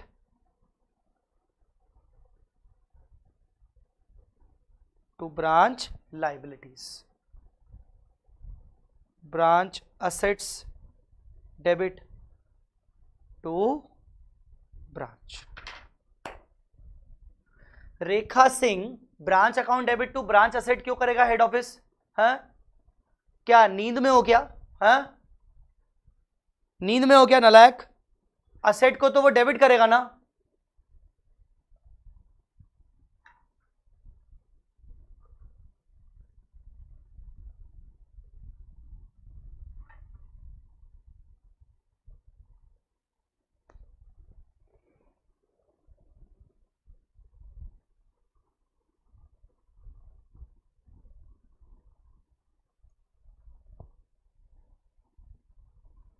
ठीक है, ऐसा होगा। आई बात समझ में कि नहीं। चलो मैं आपको क्वेश्चन करवा एक आध कुछ दिखाता हूं।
ये सिंपल सा क्वेश्चन है, वैसे ये जो क्वेश्चन है ये थोड़ा अलग है पर सिंपल है। अब इस क्वेश्चन को देखिए थोड़ा सा क्या बोल रहा है। L limited has its head office at Mumbai, 2 branches at Pune and Goa. Branches purchase goods independently, branches बाहर से इंडिपेंडेंटली गुड्स परचेज करती हैं। Pune makes a profit of 1/3 on cost, Pune जब भी बेचता है वो 1/3 ऑफ कॉस्ट बेचता है। Goa makes a profit of 20% on sales, Goa branch जब भी सेल करता है तो 20% का मार्जिन सेल पर कमाता है। Goods are also supplied by one branch to another, अगर मान लो पुणे को गोवा से गुड्स लेना है तो वो ले सकता है, गोवा को पुणे से लेना तो ले सकता है, नॉर्मल सेलिंग प्राइस पे, ठीक है। From the following particulars prepare trading and profit and loss account of Pune branch, find out the profit और loss made by it considering the reserve. ये question kind of departmental accounts की तरह है, एक department ने दूसरे डिपार्टमेंट को goods बेचा। अब यहां पर देखो डिपार्टमेंट 1 डिपार्टमेंट 2 करके, मतलब पुणे ब्रांच और गोवा ब्रांच दोनों का ओपनिंग स्टॉक 40-30, तो अपने को पुणे का बनाना है तो भैया ये 40, ठीक है ना, गोवा से हमें मतलब नहीं है। Purchase including inter branch transfer 2 lakh रुपए, सेल 280, तो परचेज में 2 लाख आ गया, सेल आ गया 280। चार्जेबल एक्सपेंसेस 15,000, चार्जेबल एक्सपेंस 15,000 भाई आ गया, चलो ठीक है। क्लोजिंग स्टॉक 30,000, क्लोजिंग स्टॉक 30,000 आ गया, यहां पर आ गया जीपी। फिर office and administration expense, selling and distribution, ये दोनों आपके पीएनएल में आ गए, सेलिंग एंड डिस्ट्रीब्यूशन ये सब आ गए पीएनएल में।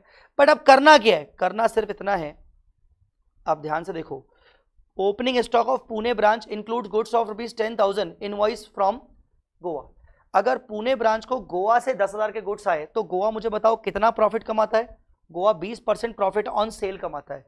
तो पुणे के पास जो ओपनिंग स्टॉक है उसमें 10,000 गुड्स गोवा से आए, इनवॉइस प्राइस है, मतलब गोवा के पॉइंट ऑफ व्यू से 10,000 सेल होगा, तो इस पे कहीं ना कहीं 2,000 रुपए का स्टॉक रिजर्व होगा गोवा का, इसमें गोवा का स्टॉक रिजर्व होगा। बोलो बेटा समझा कि नहीं? तो गोवा अपना प्रॉफिट रिवर्स करेगा, गोवा अपना प्रॉफिट रिवर्स करेगा। अब थोड़ा उलझन देखो, समझो, हम किसका बना रहे हैं, हम यहां पर पुणे का बना रहे हैं। पुणे को कौन सा प्रॉफिट कम ज्यादा करना चाहिए, पुणे को कौन सा प्रॉफिट कम ज्यादा करना चाहिए, पुणे को प्रॉफिट कम ज्यादा करना चाहिए जो उसने गोवा से कमाया। तो पहली वाली पॉइंट कट कर दो, क्योंकि इस 2,000 का कोई मतलब नहीं, क्योंकि ये गोवा ने कमाया, हम बना रहे हैं पुणे का। दूसरा पॉइंट पे आओ, opening stock of Goa include goods invoice price of 17,000 taken from Pune. अच्छा, ये पूना से आया, और पूना जो है वो 1/3 ऑफ कॉस्ट कमाता है, तो 1/3 ऑफ कॉस्ट मतलब 1/4 ऑफ सेल, तो 17,000 पुणे से आया, तो 17,000 डिवाइडेड बाय 4250। मेरा ये मानना है पुणे ब्रांच प्रॉफिट दिखाएगा 4250 का, ये देखो 4250 का प्रॉफिट दिखाएगा। तो पुणे ब्रांच क्या बोलेगा कि यार गोवा ब्रांच के पास जो स्टॉक रखा था उसमें मेरा प्रॉफिट, अच्छा ये क्रेडिट क्यों कर रहा है, क्रेडिट क्यों कर रहा है, ये मैंने आपको पहले ही दिखाया था 4th या 5th पॉइंट में। 5th पॉइंट में देखो, ओपनिंग स्टॉक में एंट्री क्या होती है, stock reserve account debit to PNL, तो बाय स्टॉक रिजर्व होता है, बाय स्टॉक रिजर्व, तो ये बाय स्टॉक रिजर्व 4250। समझा कि नहीं समझा? आपको ये मतलब समझा कि नहीं कि हम पहली पॉइंट को इग्नोर कर रहे हैं, दूसरी पॉइंट को कंसीडर कर रहे हैं। पुणे ने जो प्रॉफिट गोवा से कमाया है मुझे वो दिखाना है, गोवा ने पुणे से कमाया मुझे उससे क्या मतलब। पर सर हमारा जो क्लोजिंग स्टॉक है उसमें 5,000 गोवा से आया, तो सर उसमें प्रॉफिट शामिल है ना। अरे वो उसके लिए प्रॉफिट है, मेरे लिए तो ये कॉस्ट है ना, मेरे लिए तो ये कॉस्ट है, सिंपल।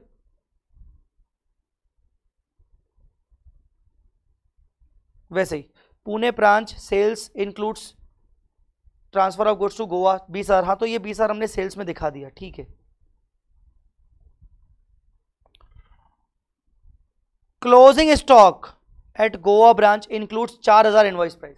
गोवा ब्रांच के पास जो क्लोजिंग स्टॉक है वो पुणे से आया 4,000 का, तो 4,000 डिवाइडेड बाय 4 मतलब 1,000। 1,000 में दिखाऊंगा स्टॉक रिजर्व, ये वाला एंट्री चेक करो। क्लोजिंग स्टॉक में क्या एंट्री होती है, PNL account debit to stock reserve, तो पीएनएल अकाउंट डेबिट में टू स्टॉक रिजर्व आ गया।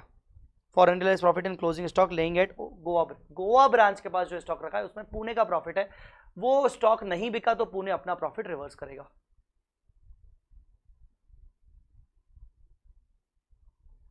Reversal of profit,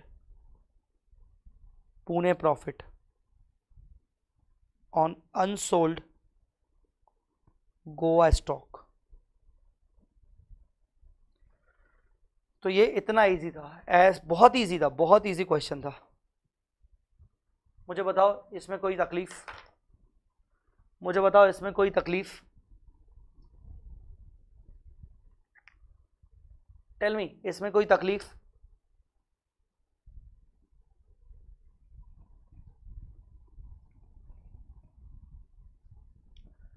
independent branch लगभग खत्म है अपना, इक्का दुक्का क्वेश्चन बचेंगे तो कल आते साथ करेंगे और उसको कैश फ्लो में उसके साथ आगे कैश फ्लो निपटाएंगे।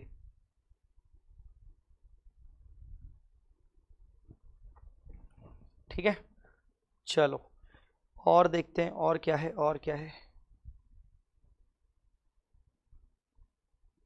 बेटा। क्वेश्चन नंबर 15 सेम है जो मैंने आपको क्वेश्चन नंबर 2 करवाया था। इंडिपेंडेंट ब्रांच की बुक्स में आपको रेक्टिफिकेशन और एडजस्टमेंट करना है, तो ये आप खुद कर सकते हो, ये आप खुद कर सकते हो। आंचल, क्लोजिंग स्टॉक एक बार समझा दीजिए।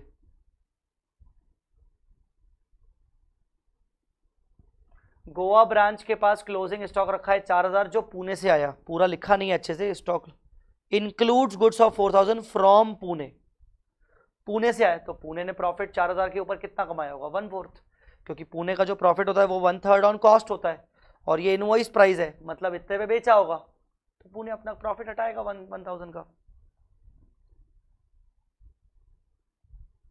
तो 15 आप खुद कर सकते हो। 16 हो गया, 17 हो गया, 18 हो गया, 19 हो गया, व्हाट अबाउट 20 भी हो गया सेम। ब्रांच की बुक्स में आपको रेक्टिफिकेशन और एडजस्टमेंट करना है, ये आपका होमवर्क हो सकता है। ठीक है, 21, बस 21 ही बचा है, अच्छा क्वेश्चन है। 22 हो गया, 23 हो गया,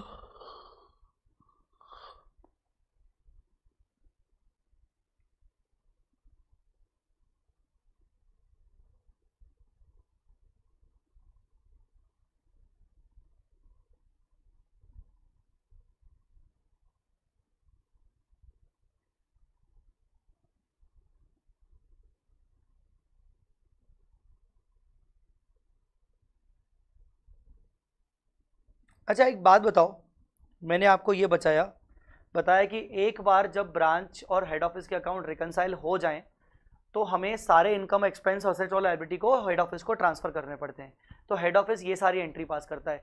इन्हीं चीजों को ट्रांसफर करने के लिए ब्रांच क्या एंट्री पास करेगा, चलो ये बताओ, चलो ये बताओ, इन्हीं चीजों को ट्रांसफर करने के लिए ब्रांच क्या एंट्री पास करेगा, टेल मी।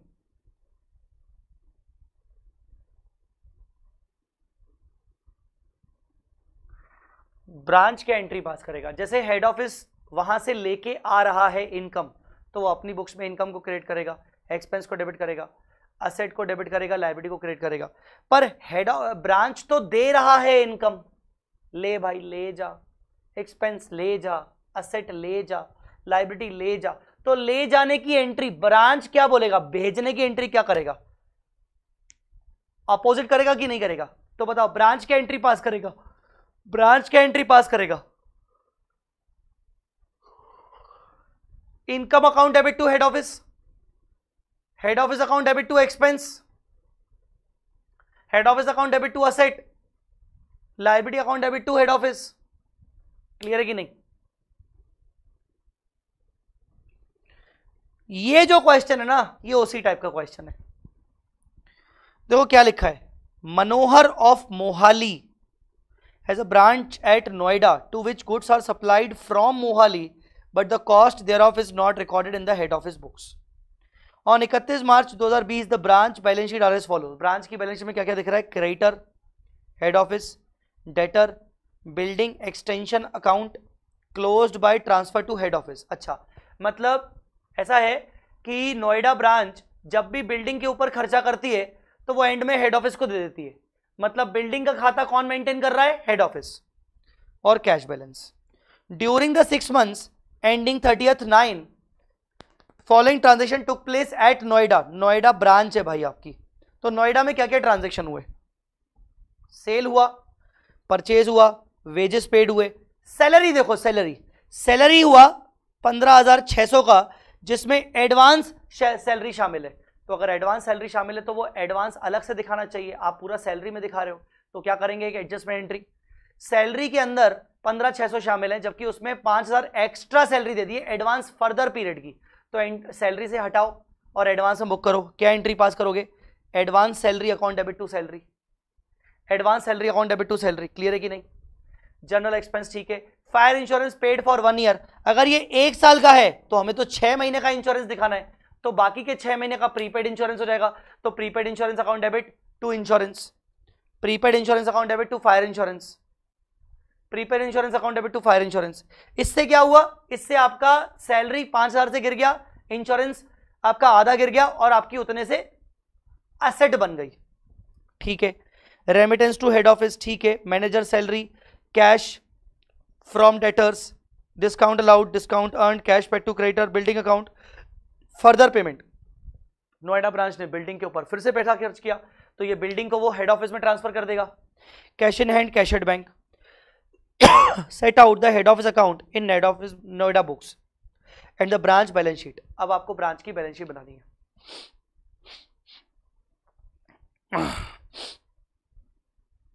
देखो बाकी एंट्रीज क्या कर रहा है, वो परचेज को, वेजेस को, सैलरी को, एक्सपेंस को, इंश्योरेंस को, मैनेजर सैलरी को, डिस्काउंट अलाउड को, सबको वो क्लोज करके किसको ले जा रहा है? हेड ऑफिस को दे रहा है। वैसे ही वो डिस्काउंट को क्लोज करके हेड ऑफिस को दे रहा है। बिल्डिंग को तो वैसे ही क्लोज करता, क्योंकि बिल्डिंग का अकाउंट हेड ऑफिस मेंटेन कर रहा है। आई बात समझ में कि नहीं? तो वो बनाने को क्या बोल रहा है? हेड ऑफिस अकाउंट बनाने को बोल रहा है।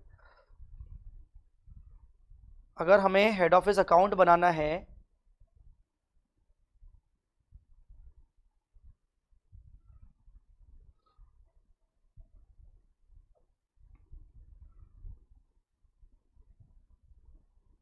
तो हेड ऑफिस अकाउंट में ओपनिंग बैलेंस कितना था? 188।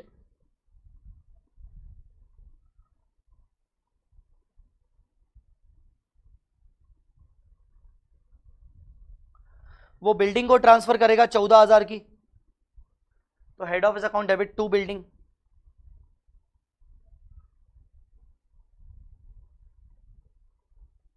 Remittance to head office, head office को उसने रेमिट किया, तो टू कैश।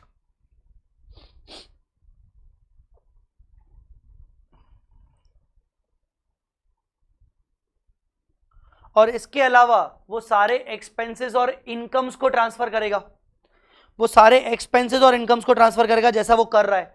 सारे के सारे ऑल एक्सपेंसेस को ट्रांसफर करेगा, वो ऑल इनकम्स को ट्रांसफर करेगा। सर वो असेट लायबिलिटी को ट्रांसफर नहीं करेगा क्या? लास्ट में बोल रहा है कि ब्रांच का बैलेंस शीट बनाइए, मतलब जो बैलेंस शीट बनाना है इसका मतलब वो असेट लायबिलिटी को ट्रांसफर नहीं करेगा, only incomes and expenses to be transferred to head office. ठीक है। तो अब वो इनकम को ट्रांसफर करने के लिए क्या करेगा? इनकम, तो income debit to head office, तो by sales, by discount. Expenses को क्रेडिट करेगा head office to expenses, to all expenses, ये सब करेगा, जिससे हेड ऑफिस का अकाउंट क्लोज हो जाएगा, जिससे हेड ऑफिस का अकाउंट क्लोज हो जाएगा, कोई भी बैलेंसिंग फिगर बचेगा ही नहीं। आई बात समझ में? देखो कौन कौन सी इनकम्स हैं, चलो sale, purchase, wages, salary. Salary में वो क्या ट्रांसफर करेगा? 5,000 हटा के, सारे एक्सपेंसेस 5,000 हटा के। इंश्योरेंस वो आधे करेगा ट्रांसफर, मतलब 11,200 डिवाइडेड बाय 2, 5,600। तो वो सबको ट्रांसफर करेगा असेट लायबिलिटी छोड़कर। तो सेल कितना है? 278, तो वो 278 ट्रांसफर करेगा। डिस्काउंट अर्न्ड कितना है? 4,600, और वो यहां पर टू सारे खर्चे ट्रांसफर करेगा, purchases, discount, salary, insurance, wages, general, wages, general expense, manager salary, ये सबको ट्रांसफर करेगा। 64,500, 24,000, 10,600, 5,600, 1,600, 16,600, 16,400, 7,800, वो इन सबको ट्रांसफर करेगा।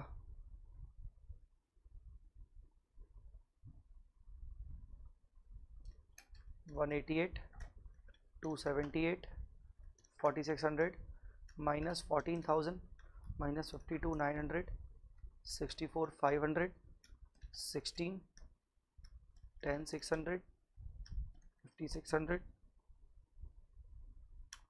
$24, $78, $164, $258,800, $258,800 एचओ का बैलेंस आ गया।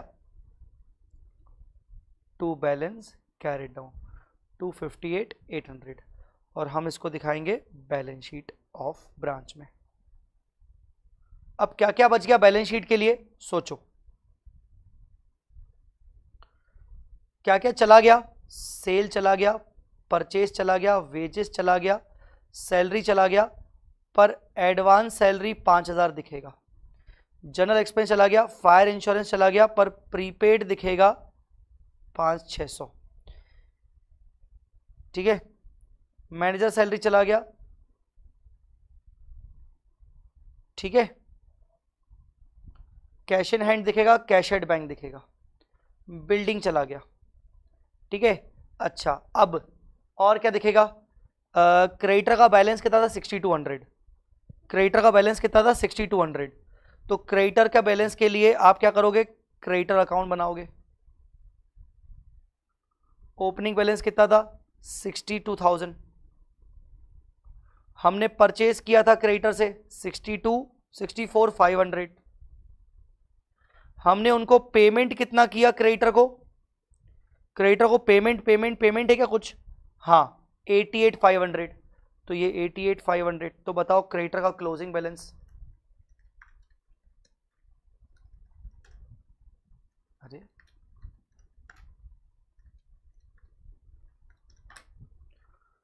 38,000 क्लोजिंग बैलेंस। क्रेडिटर का क्लोजिंग बैलेंस 38,000, 33,400। अच्छा डिस्काउंट भी है, sorry discount allowed, discount earned 4,600।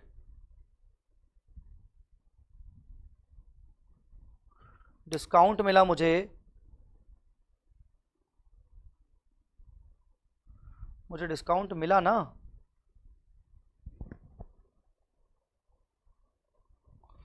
4,600 का, 62, 64,500 माइनस 88,500 माइनस 4,600, तो बचा 33,400। ये क्लोजिंग बचा। डेटर की बात करें, ओपनिंग 224, ओपनिंग 224, कलेक्शन 257 का कलेक्शन। डिस्काउंट कितना अलाउ किया आपने 16,000। सेल्स कितना हुआ आपका 278।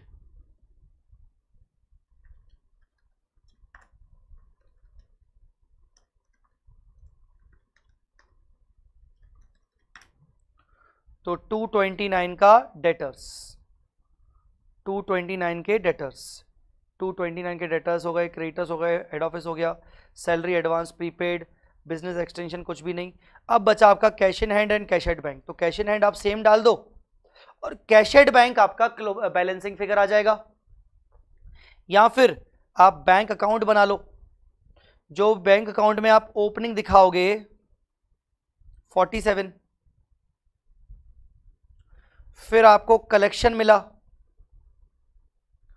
257 का, आपने क्रेडिटर्स को पे किया 88,500, आपने हेड ऑफिस को रेमिटेंस भेजा 52,900,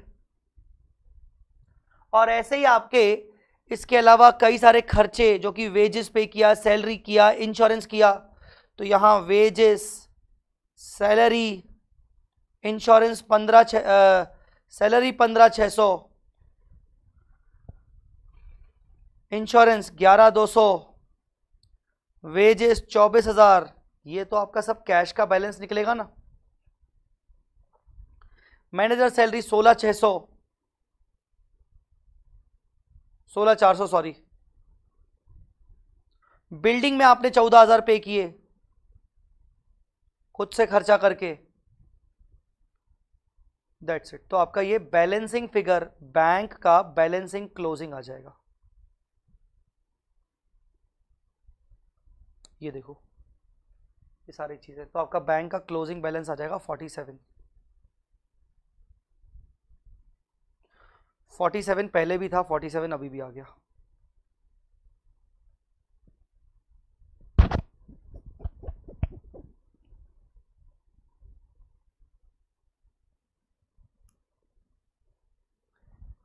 नहीं, कैश एट बैंक यार वो दे रहा है 47। Sorry sorry sorry sorry, cash at bank originally आपका 26 था,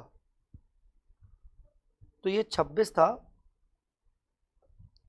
क्लोजिंग आपका 47 आ जाएगा।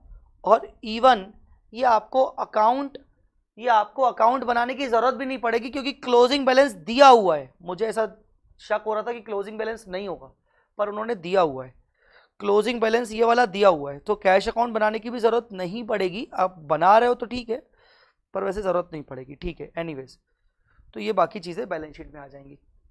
तो ये भी एक इजी क्वेश्चन था, थोड़ा सा बस अपने को ये समझना था कि यार किस किस को हमें हेड ऑफिस में ट्रांसफर करना है, सारी चीजों को हेड ऑफिस ट्रांसफर करके बस बैलेंस शीट बनाना था। इसको एक बार एग्जाम में जरूर देख के जाइएगा। अब मेरी तरफ से इक्का दुक्का क्वेश्चन बचे हैं, आपको मैं ये कह सकता हूं कि सिर्फ एक ऑयल घी वाला क्वेश्चन अच्छा वाला बचा हुआ है। ऑयल घी वाला कोई क्वेश्चन बताएगा कौन सा नंबर था?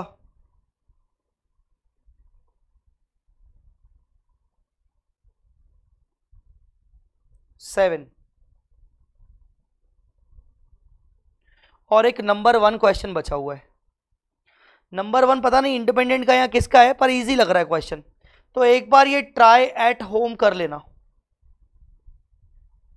एक बार ये क्वेश्चन ट्राई एट होम कर लेना मेरी खातिर, नहीं तो कल आके डिस्कस करूंगा और ऑयल की वाला क्वेश्चन करवाऊंगा। कल क्या करेंगे? कल कैश फ्लो करेंगे। कल क्या करेंगे? Cash flow. आज शाम तक ड्राइव में और रैपिड रिवीजन के टेलीग्राम पे क्वेश्चन बैंक पीडीएफ आपको मिल जाएंगे, डोंट वरी, आपको क्वेश्चन बैंक पीडीएफ मिल जाएंगे, ठीक है। That's it. ब्रांच हमारा खत्म। बेटा कैसा रहा ब्रांच? टेल मी, ब्रांच कैसा रहा?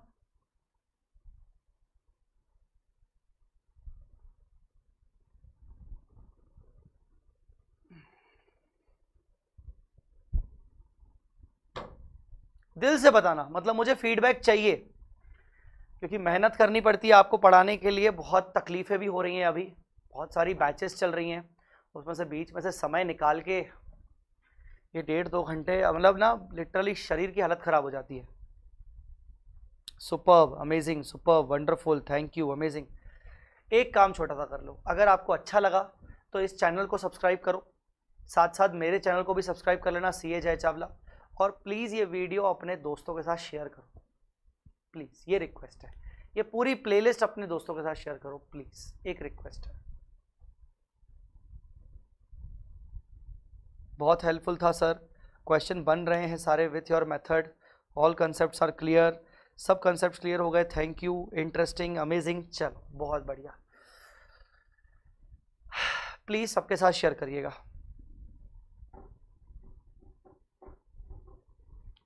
चलो मुद्दे पे आते हैं।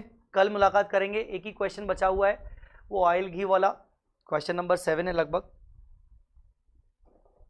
अब जाकर समझ आया ये चैप्टर। ऑल राइट, लाइक तो कर ही लिया है सबने। आगे ये लेक्चर जितने भी देखेंगे, जितने भी बच्चे ये लेक्चर देखेंगे, प्लीज सभी बच्चे इसको लाइक करिएगा, चैनल को सब्सक्राइब करिएगा, एज वेल एज जो मेरा पर्सनल चैनल है CA.Jay Chawla, उसको भी सब्सक्राइब करिएगा।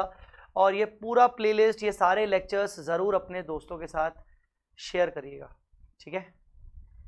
चलो, thank you so much guys, ठीक है guys, thank you so much. अभी के लिए इतना ही, कल मुलाकात करते हैं सेम टाइम 11:30, सेम टाइम 11:30। कल हम ये क्वेश्चन निपटा के ब्रांच का 1-2 और उसके बाद हम कैश फ्लो करेंगे। Thank you so much, bye bye, take care, जय माता दी, अल्लाह हाफिज़।